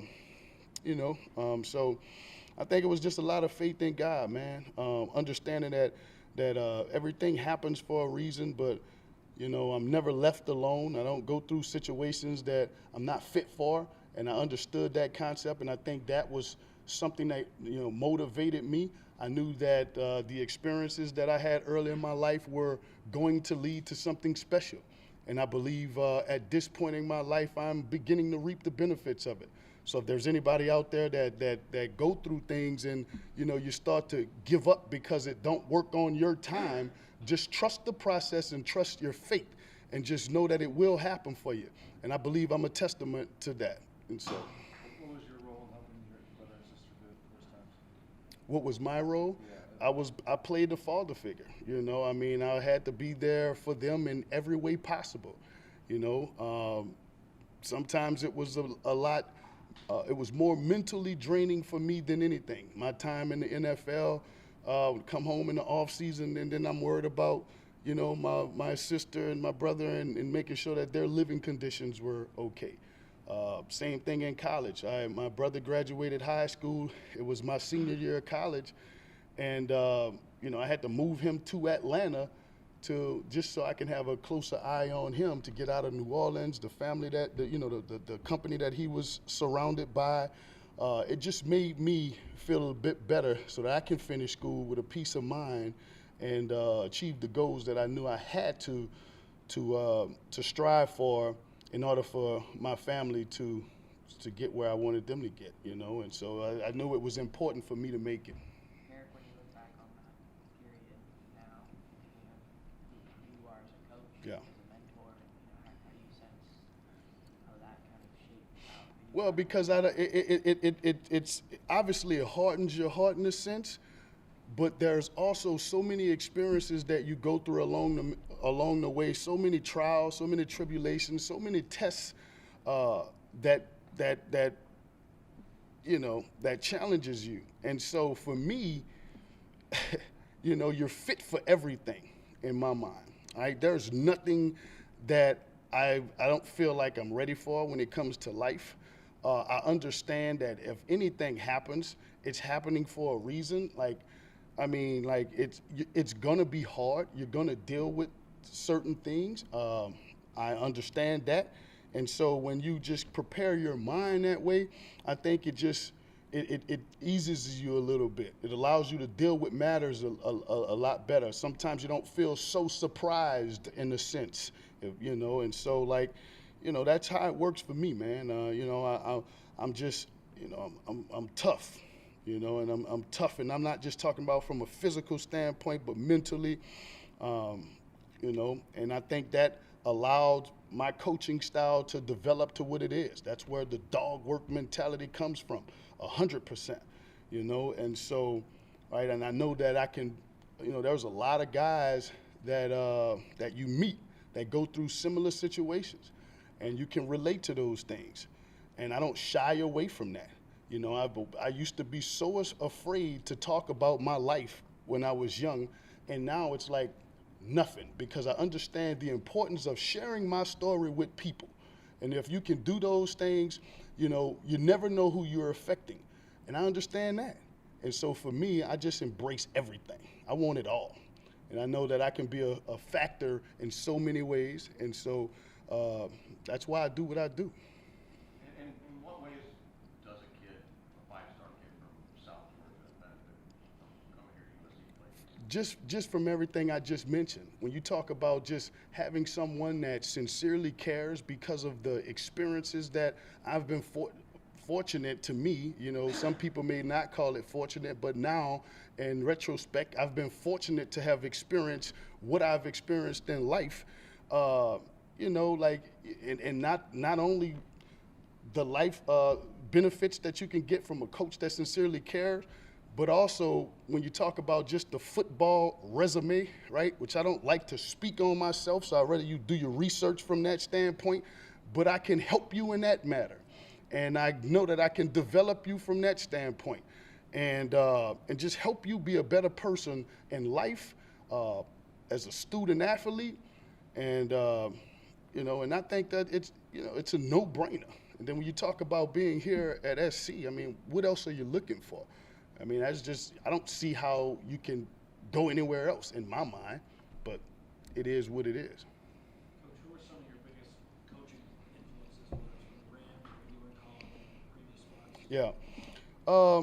You know, I've had a lot of people that I've been blessed to have been around. When you talk about just starting off in college, you know, Chan Gailey was my head coach. You know, my high school coaches, you know, Don Watney, Coach Brooks, you know, who guys that've been influential in my life, both as developing as a man and, you know, as a coach. And then when you talk about Marvin Lewis, who's still a mentor of mine, you know, obviously, you know, Anthony Lynn, Danton's father, gave me my first opportunity in the NFL.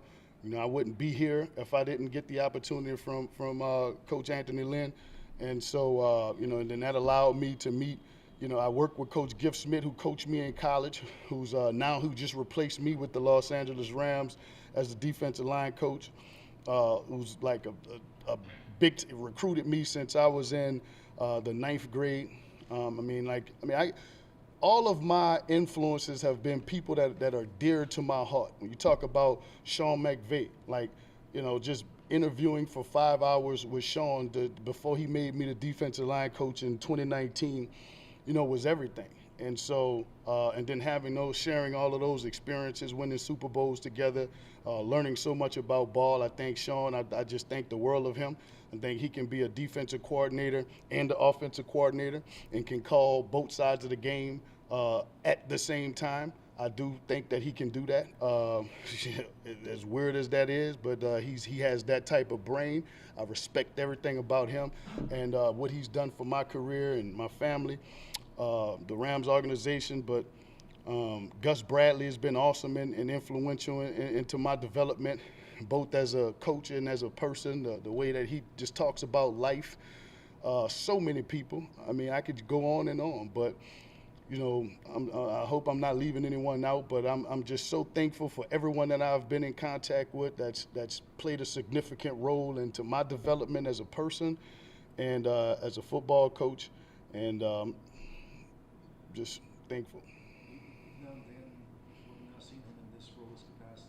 Yeah. What stands out to you about him as a coordinator? He's just owned it. He's always been sharp. It's not like, I knew he was going to be a coordinator when he was quality control for Gus Bradley. He was the coordinator because people don't understand how it works in the NFL. When you're basically working hand in hand with the defensive coordinator and doing everything for the defensive coordinator, you're the coordinator. You're just not calling it at that time. And so, to me, it was easy to see him in that light. That's why it's so natural from a fit standpoint, and it doesn't surprise me the success that he's had and he's going to continue to have because he's a great person as well. When you talk about just the heart, the genuineness, like what you see is truly who he is, man. And so, that's why it's easy to be around a guy like that, and so I love him. And so he's just awesome. Do one more? Go ahead. How important is it to be surrounded by similar people like you here at USC, guys that I don't want to say they're not happy being here, but this isn't necessarily the end goal for them? Yeah, it's extremely important. I think that it starts with the people, and when you have the right people in the building, like what you speak of, people that want to be here, people that love the university, that love the coaching staff, makes it easy to go to work with because you can have the tough conversations with those type of people that you work with. When you have those genuine relationships or working relationships, those are the kind of staffs that you want to be around. I've been fortunate to have been around some tremendous staffs.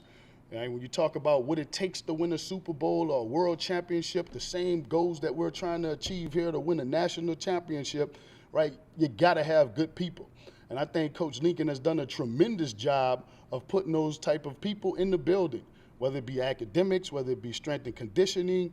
You got good people, man. And so that's what it's about. Thank you. Thank you, guys. Thanks for sharing your story. No doubt.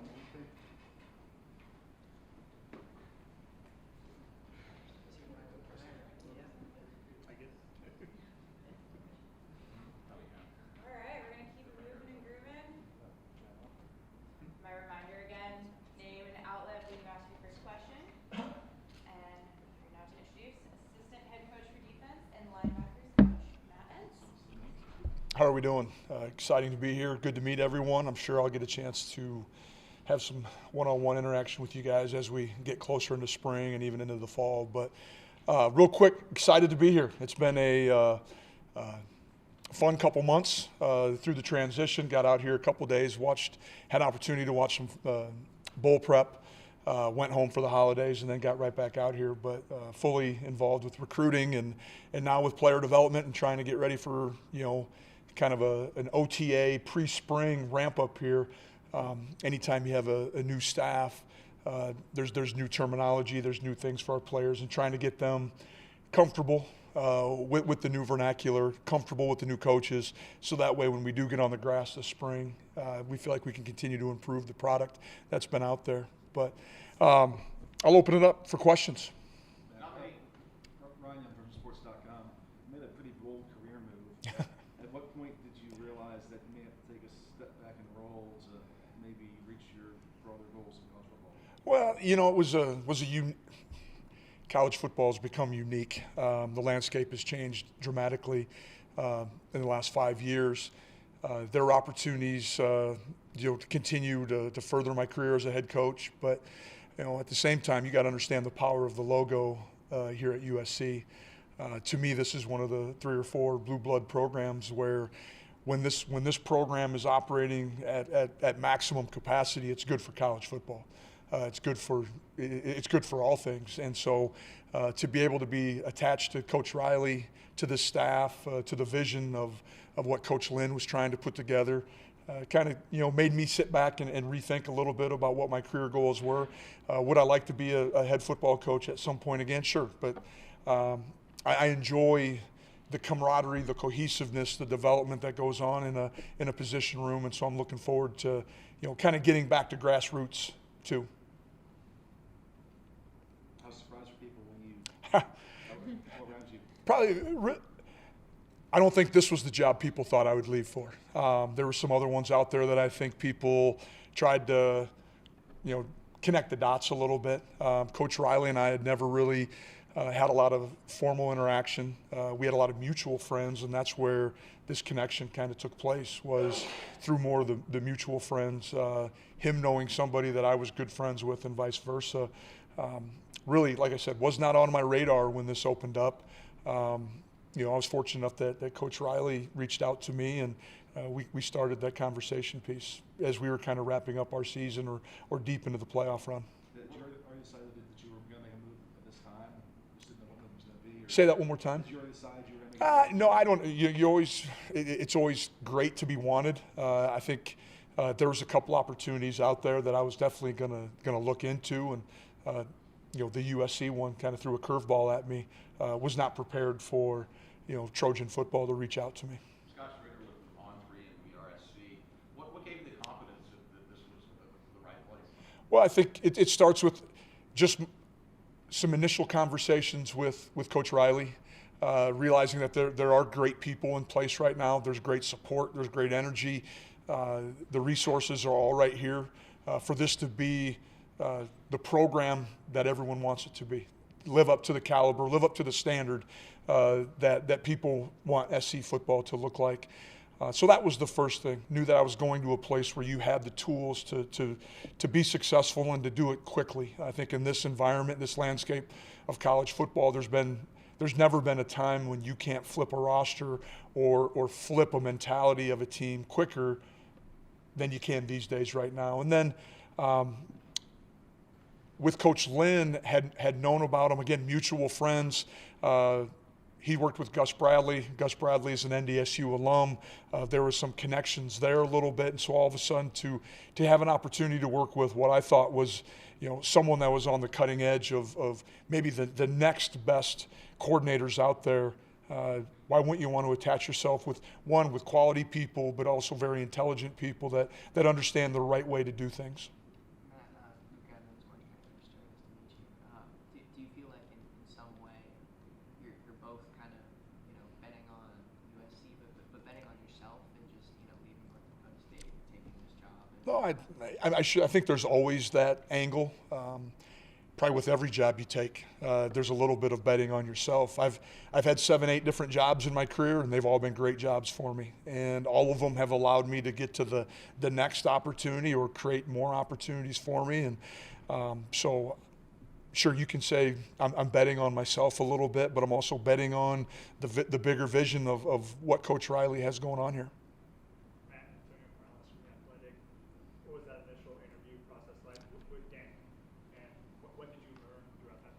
Well, it was initially just kind of getting to know one another, our past history, maybe connecting some dots of how we were connected through other people, talking a little bit schematically, philosophically, defensively, kind of how I had operated it previous, what his vision was moving forward with SC defense. A little bit of X and O, a little bit of recruiting conversation, but was positive. I was very impressed with Coach Lynn, his approach, his knowledge. I've the last couple 2-3 weeks we've been able, once the recruiting has kind of finalized for the class of 24, we've been able to meet more defensively as a staff, and still very, very impressed with. And you look at his product of work that he had a year ago at UCLA, tremendous job coming in and revamping and really turning that around, and excited to be part of what he's going to do here, and hopefully I can offer some assistance as we move forward. How does this philosophy mesh with what you did? Similar, operating from kind of a 4-2-5 structure, multiple coverages, going to play man, going to play zone, going to play some matchup, coverage, and then multiple front movement, and then necessary pressure. So to me, it was kind of a no-brainer. It felt like very similar to what we were doing. I thought the learning curve would be short, and he's done a great job of explaining it, so it has been, and now it's my job to make sure that we can execute it on the grass. A lot of retention, obviously, in this linebacker room that you're inheriting, and just in general, kind of some struggles the front defense last year. Yep. In terms of how you want to fit into Dan's, kind of vision and those schematics aligning. Just what do you want to instill as far as kind of those run principles and improvement on that? Sure. Well, I think the first thing, any time in my philosophy in college football is you have to be great against the run. If you give up a ton of yards on the run game, you're going to defensively die a slow death out there. So we need to be fundamentally sound, structurally sound in what we're doing, have enough answers defensively with trade shift motion. We're going to see the gamut as we enter the Big Ten of people trying to create leverage with some sort of trade or shift or combination of both pre-snap. But then the other thing is we have to be sound tacklers. We have to understand our own leverage drills, who's the force player, who's secondary force, who's the inside-out piece, so we can eliminate explosive plays. It looked like there was a lot of opportunities last year where initial contact was made, and then all of a sudden the ball would continue to travel downfield on an explosive play, a missed tackle. And so those are some things that we personally can get cleaned up, especially at the second level. Hey, Coach Connor Morissette with USCFootball.com. Have you had much time to talk with and spend a lot of time with the linebackers who are returning so far? Not enough, and trying to multiple irons in the fire right now. But that's why this time of the year is exciting, because there will be some forced communication between those linebackers and myself. Have had some and tried to dive into more what their level of knowledge is, what their concerns were a year ago. How can we make this a better defense for them? You're only as good as your players. It doesn't matter what I know or what Coach Lynn knows. It's what they can understand and then regurgitate on the field that's going to matter. And so just trying to get a baseline for what their football IQ looks like right now. And so I'm excited. Eric Gentry, is a young man who has a ton of potential. We need to find a way to continue to keep his weight up right now. He's a guy that has struggled. I think if he can consistently, be 220, he's a guy that I think from a durability standpoint, from a tackling standpoint, will have a lot more success. And then, we have some other returners as well that we just need to get their feet in the ground, give them the tools that they need to be consistent, and I think you'll see a better product. What are some traits that guys you're adding to your linebacker room must possess? The new players that we're adding? Yeah. With Easton, just some veteran, a young man, transfer from Oregon State, a young man that's played a lot. So has that game experience, that has seen adjustments, has understood defense, excited from kind of where he's taken off this offseason. But, the three new linebackers that we've signed, all of them, you've seen a tremendous length, bigger version, 6'2", 6'3", rangy, can play sideline to sideline. I think as we start to kind of put pieces together, I think how they respond in the weight room, how they respond to the dining center will determine if they're a Mike or a Will. But all of them, multi-sport athletes, basketball players, baseball players, football players, of course, track athletes, trying to optimize the athleticism that we can have, but they still have to have the necessary skill sets to be effective Big Ten linebackers. With recruits, like high school recruits, what are some of the traits that those guys need to have for you to be? Well, the skills, looking for tremendous speed. Speed is one of those things at every position. I've never met a coach who said someone was too fast for him, and so always looking to optimize speed, change the direction, short area quickness, play strength. Can they play off of blocks? Can they come through their hips on tackling? I'm giving you kind of a list of things that, as I'm watching film, probably go through my mind as I'm watching it. And then when you get them on campus, that's sometimes the most intriguing, is being able to sit them down and say, okay, teach me your number one coverage that you guys play at high school X, Y, and Z, and start trying to pull back some layers of really, how sharp, what football type IQ, and what growth potential do they have. One of the things I like to do is have them on campus, and then they'll be back the next time, and I'll start asking them about the things that we talked about. What kind of retention do they have? What kind of, how do they learn? Is it visual? Do I need to have video? Because that's my job, is to make sure that I find the right teaching method for each individual athlete.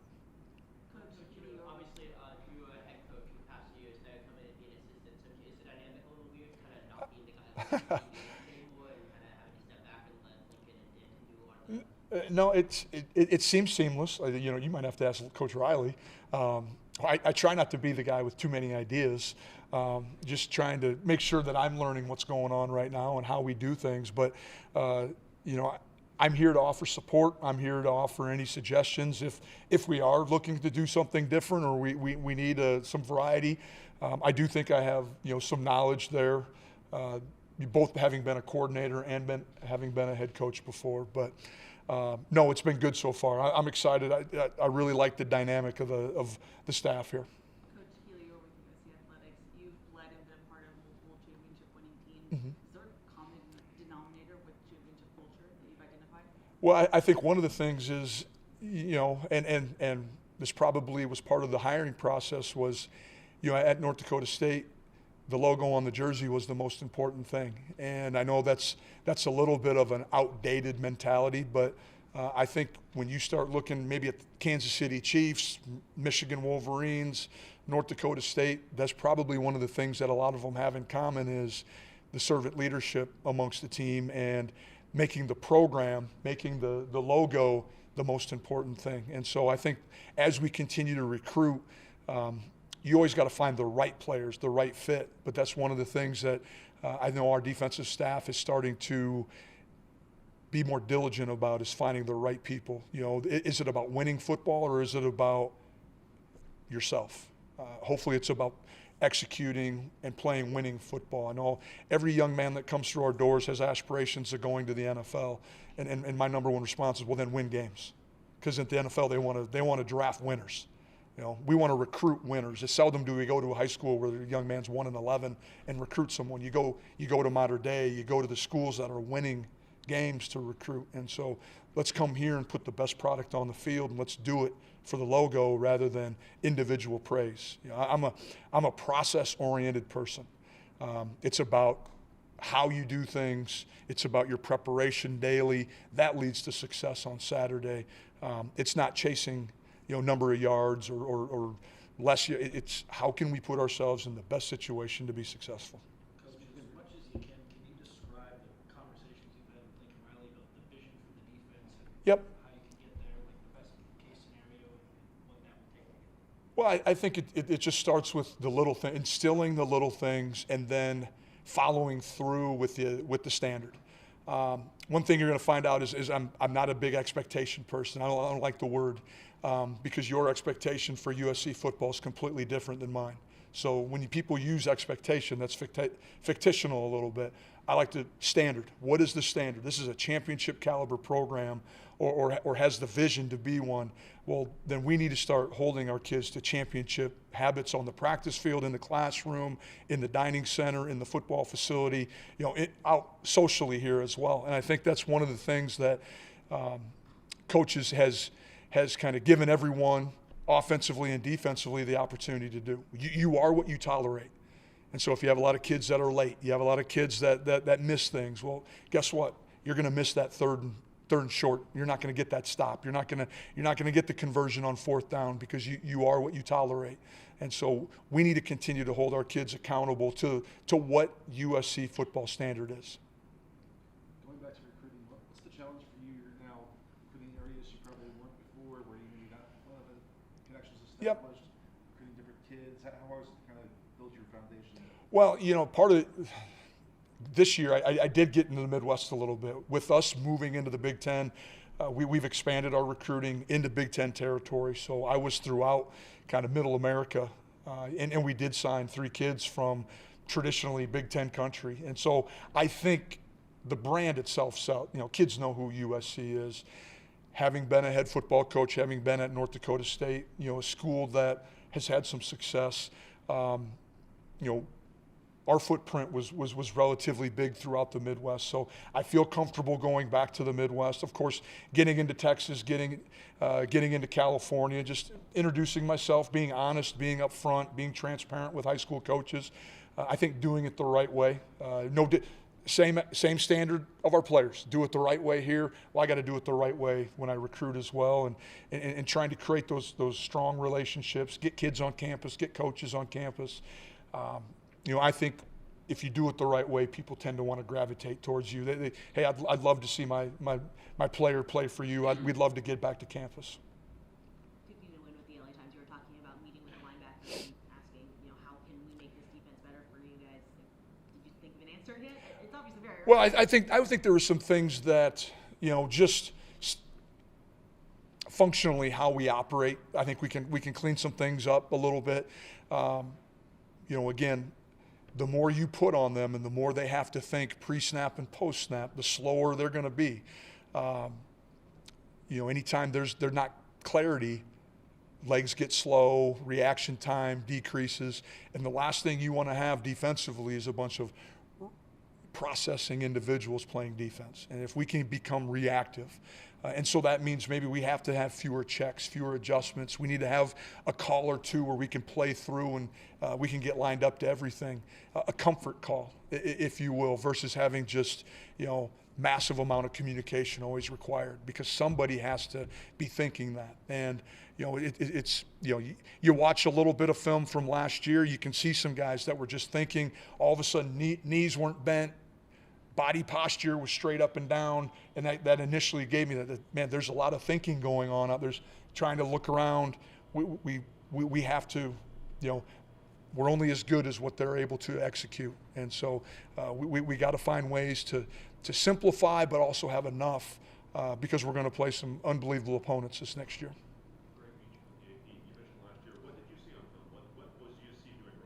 Well, I'm not going to dive into that, but just from talking to players, from talking and watching, I think just the amount of communication that was required and or adjustments within calls. Again, we need to come up. We need to have a call or two where we can get lined up and we can play ball, and we can be reactive versus having to be process oriented. If you have a bunch of process-oriented players out there, you're going to struggle to make impact plays. Coach Riley described you as bringing a toughness to the staff. How do you teach toughness?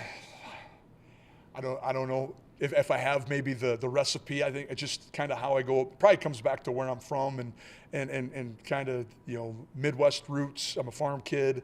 I'm not afraid. The secret's in the dirt.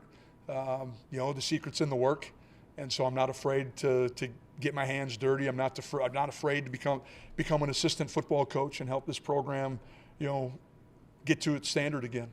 But I think just being detailed, being organized, holding myself to a high standard. You become the sum of the people you surround yourself with, and hopefully the linebacking room will see that, and all of a sudden they start to emulate those things a little bit as well.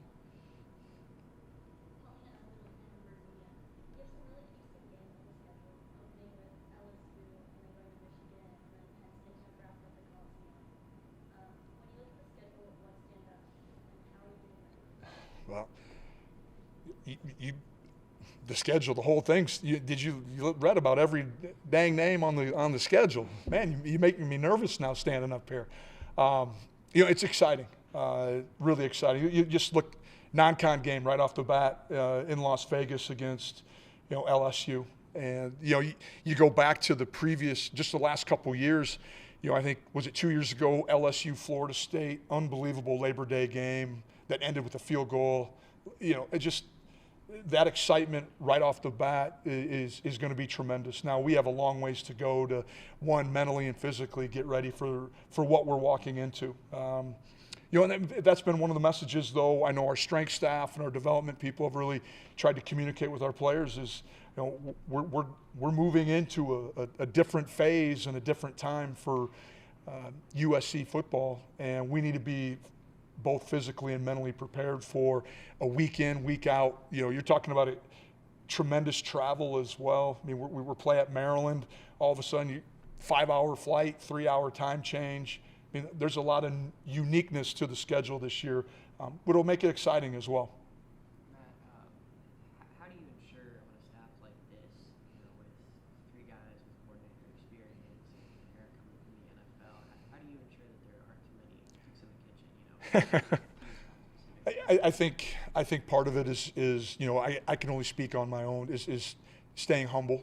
I'm here to help drive the vehicle, but I'm not in charge of it. I'll help Danton any way I can, give him ideas, give him thoughts, come up with solutions. I think sometimes we become a world of everyone has the answers, but very few people have solutions. And I like to think of myself as a solution person because there's usually an action. You have to get involved to have solutions, and so I have no problem doing that, finding ways to help us win games, improve our product that's on the football field. But I think it goes back to just being humble and knowing that we're all striving. If we're process driven, nobody's really worried about who's getting the accolades or who's getting the publicity. Going back to where we started, was there a moment that really first got you started thinking about making this transition or being open-minded to the whole move? There was probably. I'm not going to get into names, but I'd interviewed for a FBS head job, and some of the feedback coming back was no FBS experience, and football's football in my mind. Just the pieces I get to work with are bigger, faster, and stronger than a Division III coach, but there's still 11 guys on both sides of the ball, and we're all still diagramming the same plays. It's just how the speed at which they're executed is different. And so that was probably maybe the last straw for me. That if I do see myself ascending in the profession, do I need to take an opportunity? Do I need to take a chance on myself, like we talked about, and go to one of the blue bloods out there? And this presented itself, and it was one of the things when I did talk to Coach Riley, he asked that same question: what is your vision?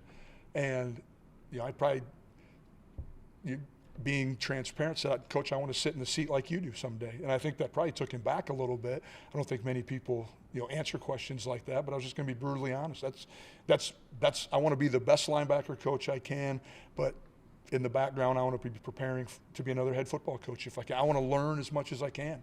And I think any time, and Coach Riley would probably tell you the same thing. When I tried to put a staff together at NDSU, I always wanted to hire people that had vision of being a head football coach, because they're going to be solution-based people. They're going to find answers, and they want to get it done before it gets to the head coach. And so I think that's where I can be helpful, is cutting off issues or any trouble that, hey, have we thought about adjusting this before it becomes a bigger deal? Coach, Adam back from Sporting Tribune. I know when you left North Dakota State coming in, there was some animosity and frustration from the fan base who would leave who was considered planting quote-unquote emotions, so to say. So what was kind of your response? I love my time at NDSU. I mean, it was 10 unbelievable years. Had an opportunity to compete for 7 national championships. I have a son that still plays there, and it'll probably always be home to my 2 boys. So You know, that fan base there has unbelievable standard, and that's what makes that place so great. It's not about being 7-5. It's about winning championships. It's about winning national championships and doing it with the right people the right way. And I think this place can be the exact same thing. After you won championships and had so much success at North Dakota State, you hear someone say, you're not good enough to be a head coach at the FBS level. Like, how did that make you feel, just as someone who's? It is what it is. Just keep getting better. Ideally, how many years are you here? As long as Coach Riley's going to have me here. I have a wife and a dog that have seemed to adjusted to the warmer weather and the sunshine that's out every day versus the alternative. Let's do one more. Did you have any reservations about Los Angeles? I didn't. No, I didn't. I'm not sure if that was good or bad, but I saw it as USC, and I'm going to work for USC. I'm not going to work for Los Angeles, but it's been great. There is tremendous fan base right here. There's tremendous football in this region, in the state of California, and we have to continue to get the best players in the state to stay right here at USC. Thank you, Coach. Thank you. You guys have a great afternoon.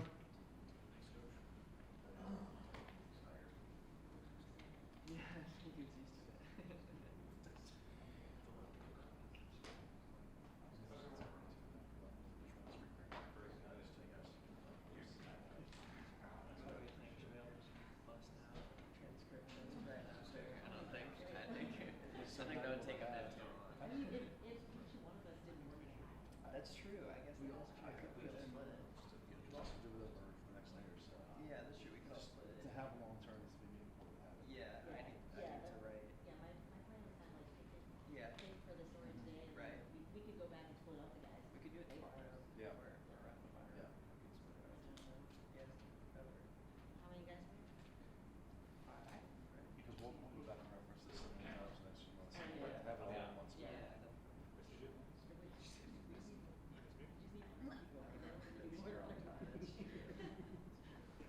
will have Coach Belk in just a couple minutes. Intermission.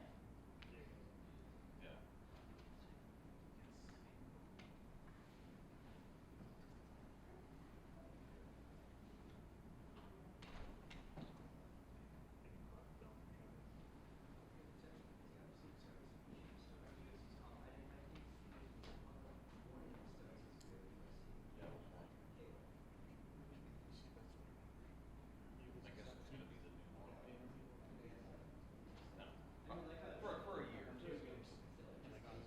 I mean, what Lincoln talks about.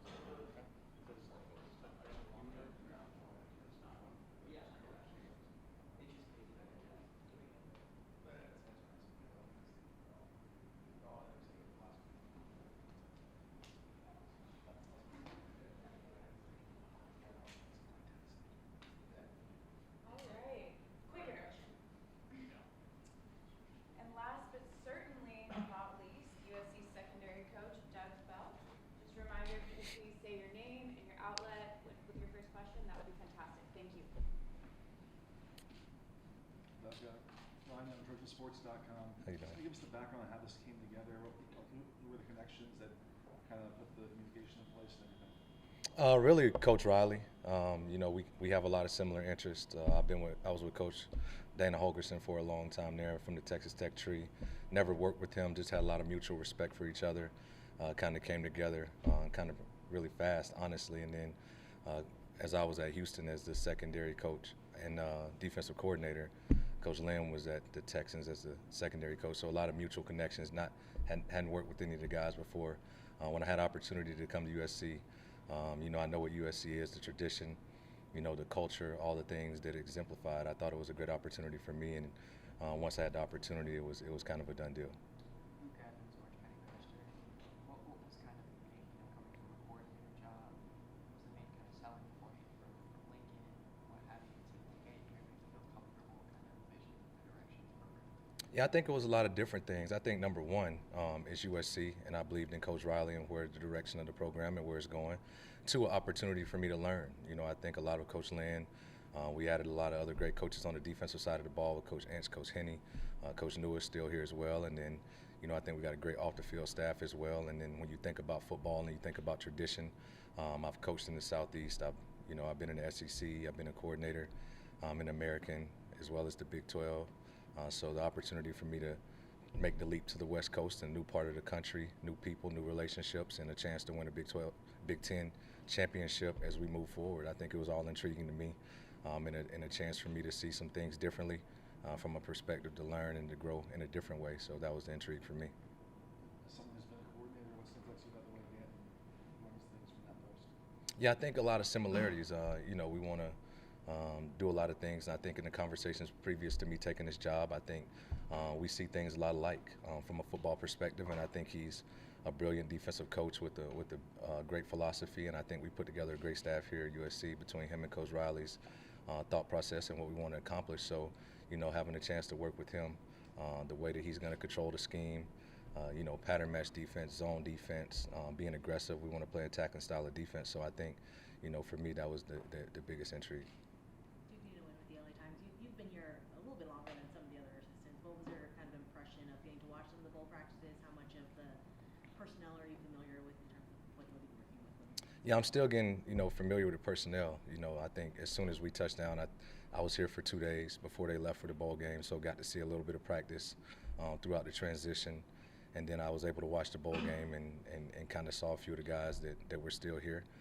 But still getting very familiar with the personnel. We've been on the road recruiting for the majority of my time here, you know, Christmas break, New Year's, and then you come back and we jump right on the road and recruited for a while. So we're just kind of getting acclimated, but really proud of the way that the guys competed, you know, from getting to see those guys for a couple days in the bowl game. And a lot of guys accepted challenges that had not been in those positions prior to the bowl game, and I thought they competed at a high level. And so the guys that have been here, and since we've been here, we've added some new pieces in a short amount of time. So kind of getting those guys morphed together here over the next couple of weeks before we start spring practice is going to be very important to build those relationships and then see what ultimately they could do and how we could use those guys. And I think defensively, you know, we want to do what our players could do, not just be relying on the scheme. So I'm excited to get to work with all of those guys as well.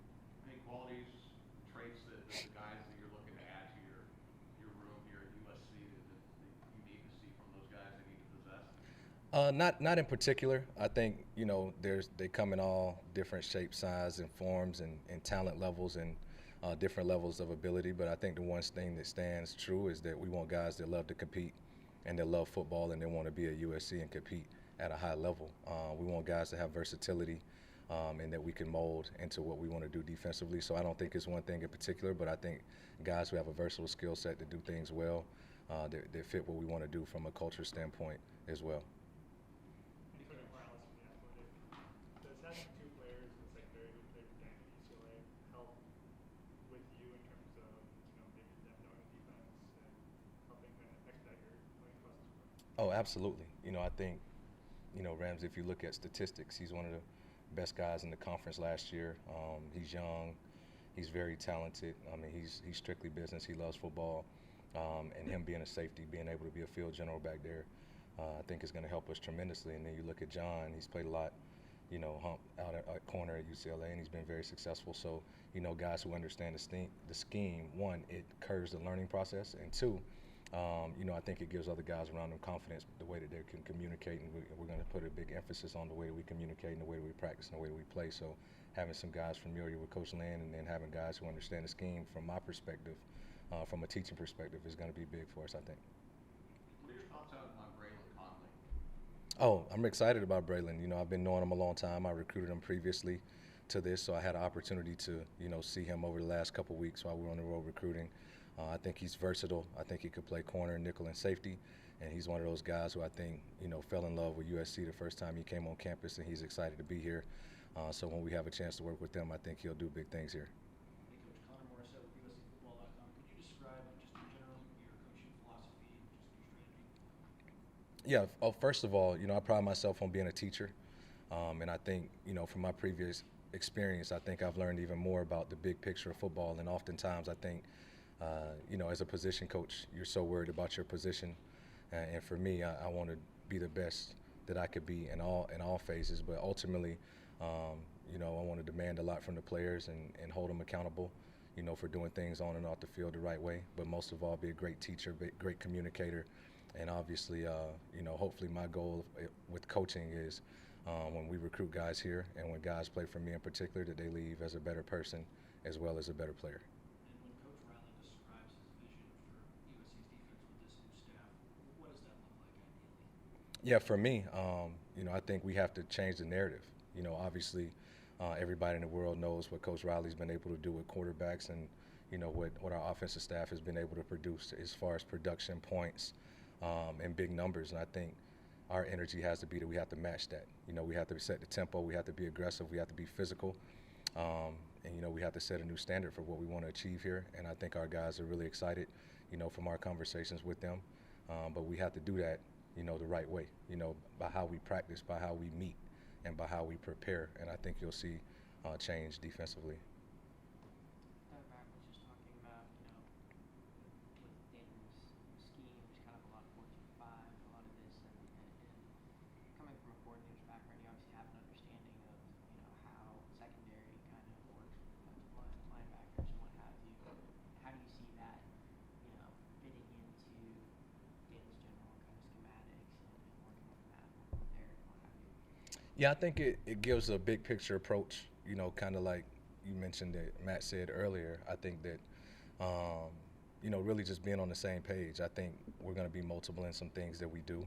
And if you watch him previous to being here and you watch some of the places that he's been from a pedigree standpoint, he's done a lot of things well. So I think for us, it's going to go back to, you know, being around the players, seeing what they could do, having a baseline structure of what we want to accomplish and what we want to achieve. But, you know, really for me personally, you know, you could talk about the scheme, you could talk about what you want to achieve. A lot of it is a mindset. And a lot of it is changing the way that we think. And a lot of it is changing the things that we want to do, you know, defensively. And then scheme kind of comes secondary to that. I think Coach Lynn's brilliant. I think we got great coaches. I think we got the personnel, you know, to continue to build. And I think we'll continue to add to that. So the multiplicity and the things that, you know, that we're going to cover with these guys in the spring, see what they do well and see what we're able to do and then build off of that. Coach Eric McKinney with We Are SC. We see sometimes safety coaches and corner coaches kind of splitting those up. When you're coaching the entire secondary, what goes into all those different positions? Yeah, I think it comes with detail, right? And I think the more you can learn and the more you could teach, I think guys have a greater understanding. And a lot of times when you're just a corner or a safety, and I've done both, I think you really focus on one position. And in this day and age, with the different schemes that we're going to face in the league that we're going into, I think it's really important that, you know, we have a big picture approach as far as learning, because we'll cross-train a lot of guys, play multiple positions as we play multiple schemes. I mean, we'll see spread offenses in the new league that we're going into, as well as pro-style offenses. And week by week, we're going to have to place these guys a lot like puzzle pieces. And so the more that we can have cohesiveness in the unit, I think it creates accountability, and I also think it creates a sense of urgency, you know, for everybody in the room. So I'm excited to get these guys in here so we can see what we got. But I think, you know, we just got to be detailed in our approach and how we do it. And I think, you know, having the unit together is going to be really good for our defense. And I think for myself personally, having been in front of the unit a lot and have been a coordinator, I think that, you know, having the secondary, you have all the adjustments within the back end typically, you know, for shifts, motions, and different formations. And I think, you know, the communication aspect is going to be really big, you know, for us to go where we want to go. And I think that if we can get that right on the back end, we have a really, really good chance of being successful. Was that a conversation you had specifically with the coaches, or did they come, or with Danton, like, we want to keep the secondary combined, or was that? No, not in particular. I mean, you know, I'll run the secondary unit, but Coach Lynn's a secondary guy as well. And so we'll have a chance to, you know, put our minds together on a lot of different things. And, you know, he's going to spend the majority of his time coordinating defense, and I'll spend the majority of my time investing in the players and coaching the secondary. And you know, as we get into more game plan specific things, I think you'll see, you know, more from, you know, the combination of us working together. And I think, you know, to benefit our players tremendously to have both of us in there. And, you know, when he needs to work with a specific group or I need to do something specific, we have that ability as well. The off-season program or just your meetings with the guys, Not really. You know, we're just kind of getting started. You know, I've had individual meetings with the players. I saw them in the bowl game. You know, some of the older guys like Bryson and in particular, Jalen. You know, I kind of expect some of those guys to take the lead to start off with because they've been here, they've been good players, and you know, Jalen's kind of played every position in the secondary. I think it's his time, in my opinion. I haven't had a chance to work with him in particular. And then you have some older guys that we've added to the group that I expect to provide some leadership in those roles as well. So we'll see how they react. But just as far as the guys that have been here, I think that's where I think it starts, and we'll see how they do. With his versatility, do you see a spot that you think fits best for Jalen? You know, I think he's a big league player. I think he does a lot of things well. You know, I think his ability to play man-to-man and be aggressive and tackle the football gives him a lot of ability to do a lot for us. But I think nickel, corner, safety, we have to go through the spring and kind of see where he fits best. But, you know, getting him in some one-on-one matchups where he can win and putting him in position to be successful, whether that's playing multiple positions or playing one is to be determined. But I think he has the ability to do a lot of things well, and we want to maximize those and put him in the best ability to be successful long term. Coach Keely, you're with USC Athletics. You were part of the 2015 staff at Alabama that had so many iconic names on it. What did you learn from that time period? You know, I learned a lot. You know, obviously with Coach Saban being the head coach and obviously what he's been able to achieve, you know, with him being at the leadership of that program, you know, just really discipline, you know, consistency every day in what you do, accountability and how you do that, and really just the teaching aspect of it and teaching guys why it's important to do things the right way and how they should attack each and every day. I think I took a little bit from so many different people there, and a lot of those guys now are head coaches, and I think we all have a lot of the same visions, and everybody's kind of broken away and done their own thing, and I think it's pretty unique to see, you know, where everybody has gone since, you know, 2014, 2015, and you know, I'm just excited that I've been able to progress my career from a lot of lessons that I've learned, you know, from those times being there. And you had a chance to speak with Nick since, you know, the retirement, he took the USC job and everything like that? No, I haven't, not since before he took it, but not since he retired. And so I'm sure he's doing well, and I think he's going to be on College game day, and I don't think he's going to be moving away from college football too fast. You mentioned teaching a few times. It seems like that's a big emphasis of this defensive coaching staff, specifically like developing players. How important is that aspect of coaching in like today's college football when there are, you know, a lot of guys that are moving around and transferring, and where this team and this program wants to go in terms of developing players? Yeah, I think it's the most important aspect, you know, of coaching. You know, we're glorified teachers, if you really want to be honest about it, and I think the guys who do it very well and do it consistently have success. You know, I think there's a lot of different aspects to that. One, I think it all starts, you know, in the weight room and then in the meeting rooms before you even get to the football field. And I think the mentality that you take and the tempo that you set on those places, you know, lend a big hand in what you do when you actually get on the football field, and being detailed in your approach, mastering your position, and, you know, holding guys accountable for doing their job the right way is ultimately, you know, the biggest part of teaching, in my opinion. And I think as you study football and as you read, as you watch, and no matter if you have a great year or a bad year, every coach in the country is going to self-scout and look at what they did well and what they did poorly and try to learn and try to grow. But I think if you watch the tape, you know, when guys know what to do and why it's important to do it that way, they typically become successful, and I think technique kind of follows that. So we want to, you know, really do a really good job in the meeting room, do a really good job in the individual periods, and hopefully those things transition into 11-on-11 situations and game time production. There was a lot of explosive plays in the secondary last year. It was kind of one of the things that ultimately, you know, the reason why the defense didn't live up to what it wanted to do ultimately. What's kind of your philosophy with trying to, you know, play aggressive but trying to limit that at the same time? And how do you sense, you know, you want to improve upon that heading into the fall?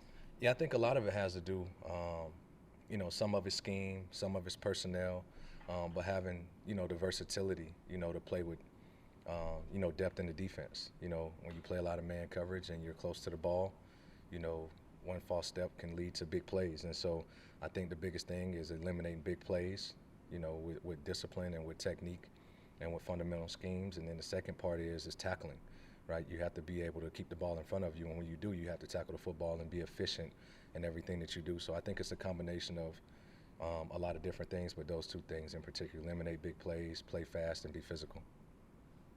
In terms of evaluating the roster, are you a guy that goes back and watches every snap from last season, or do you start totally fresh this spring?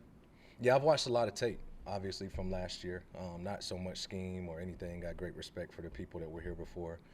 So I really didn't focus on any scheme. I'm more watching players and strengths and skill sets and what I think we could do with them, and if they're in the right position and what they need to do, and just try to have a gauge of strengths and weaknesses overall for everybody in the secondary.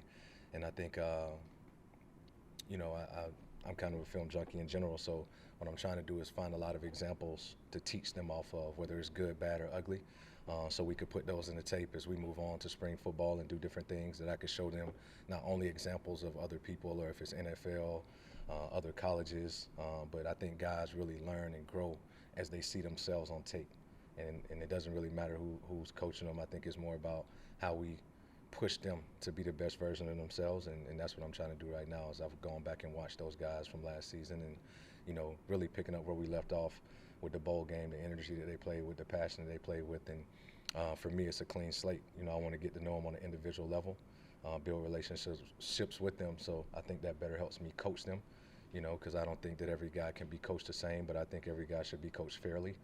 So just really digging into what they do well and what they don't, and try to tailor things individually to what we could do to get them to be the most productive for the team.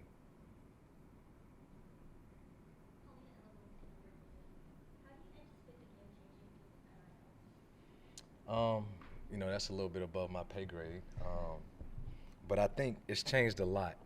Just specifically, with the opportunities that these young men are presented today, and I think a lot of times I think they deserve whatever they get. But just, I think it could be a positive and a negative. I think it's awesome that they're getting opportunities off the field, to build a brand for themselves, to be able to be compensated within the rules and all of those different things. But I think you can't let that be a distraction to what you're ultimately here for, right? And so, that's really my goal with NIL, is to, lead them in the right direction as far as, football, and guide them in the right direction, and all those other things kind of fall in place with a lot of other people within our program. But not let them be distracted by it, put them in the best position for them and their family, and hopefully it's positive gain for them moving forward. Why is coaching fairly something that you verbally express that you want to do? Yeah, because I really think that, you got to challenge guys differently. Some guys, you need to get after them a little bit for them to respond, and that's what they respond to the best. And then some guys you got to pull to the side or bring them in and show them specifically what they need to do. And I think the more I get to know these guys, and the better that we communicate and build relationships, I'll know how to coach each and every one of them differently. And I think that everybody responds differently to challenges. Some people want to be challenged publicly, and then some guys, will shut down a little bit based off how you coach them. So we're going to be fair, and I don't decide who plays, the film does, right? And so we want them to put it on tape, and we want them to be productive, but also want to, teach them a lot more outside of just, how we coach them. And I think that's a big thing, because, we got a lot of different type of guys in the room, right? We got a bunch of tall, lean, long guys, and then we have some shorter guys that are more explosive and fast twitch. So sometimes, even with techniques, we'll teach those guys a little bit differently based off of their skill set. And in my opinion, that's the best way, to really develop, is making sure that we do things that most benefit our players, long-term and short-term, for the team. Doug, what's your ultimate goal in, coaching down the line, or what have you? Is it, NFL jobs, head coach of college team? Yeah, I think it's changed for me every year. I really don't have, really a specific thing that I want to do.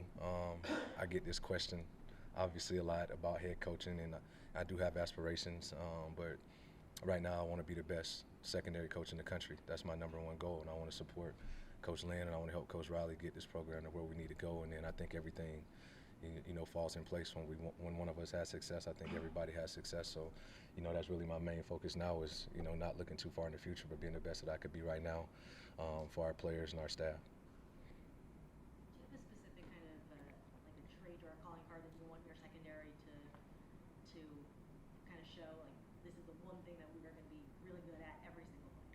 You know, I got to get to know him a little bit. You know, as we develop an identity, and that's how I like to see it. Is what is our identity going to be for this season?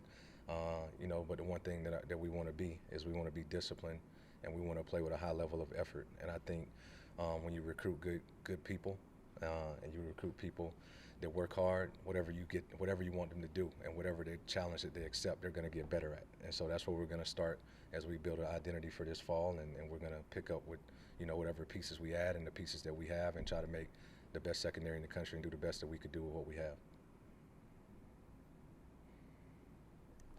What's the transition been like for you personally, going to a part of the country you haven't worked in before, and a conference you haven't worked in before? You know, I love accepting the challenge. You know, I've talked about those things, and I grew up in the Southeast, and you know, I've been a Division II coach to start my career. I've been in the SEC. You know, I've been in the East Coast, and then, you know, being in Texas for the last 5 years. You know, so I've got a lot of different relationships, and you know, coach people from a lot of different places. So for me, you know, I'm about the people. So I think if you're genuine and you work hard, no matter where you go, I think you'll be fine. But I'm excited, you know, to kind of tackle the West Coast and see what's different. And I think that, you know, for me, I've kind of put an emphasis, you know, myself on, you know, kind of recruiting the best players from the West Coast and building the best relationships that I can here, and then going into a new league that's going to expand much further than that. I think once it all comes together, I'm just excited for a new opportunity and a new challenge. More about, for me, being at, you know, USC and Coach Riley and the coaching staff and the players that we're able to coach, and you know, the tradition that's been here in the past. And you know, as I've kind of grown, I feel like I've heard a lot about SC for a long time. Obviously, as I grew up, one of my really good high school friends, I remember him, Kyle Moore, who played here, we went to high school together. He picks up a USC hat and comes to USC. And then I lived with Kerry Colbert at Alabama, and then Kenichi Udeze was on my coaching staff last year at Houston. So I've heard a lot about USC, and then watching them and growing, and so I'm just excited to be a part, you know, of the tradition and Coach Riley's staff and get to work really. Was there a point this offseason where you thought you were going to end up working for Kirby Smart? There was a lot of things going on this offseason. You know, I think people look at some of the relationships that, you know, that I've gotten, and me and Kirby's relationship has been well documented, obviously. You know, it's kind of funny how things play out in this business, and he started his coaching career at Valdosta State as well, much like I did, and a bunch of other successful coaches have kind of done the same. And then, you know, working for him at Alabama, and being in the mix several times with jobs in that part of the country. And you know, I kind of chose my own path, and I chose to be a coordinator at a time instead of going to some of those other places and some of the guys that I had worked with before. And you know, I kind of like to write my own passage and accept different challenges and do things that are uncomfortable. And obviously, you know, some of those guys like Kirby and Coach Saban and all those guys are kind of the standard, obviously, for me and what I've been able to do. But I think for me, you know, I've kind of taken a lot of pride in not being back on the tree at times, and growing and developing and doing things to my, you know, with other people and other ways to do things, and having success doing it that way. So, you know, to answer your question, you know, there's always a lot of conversations, and you really never know, you know, where you're going to end up in this business. But I feel like, you know, I ended up in the right place, and I'm excited to be here, and I think I could provide a lot of value to our staff with Coach Riley and Coach Lynn and all the other coaches on our staff. And, you know, we're kind of all new just putting this thing together, but I'm excited to be here, and I'm excited to see where we go. Do one more?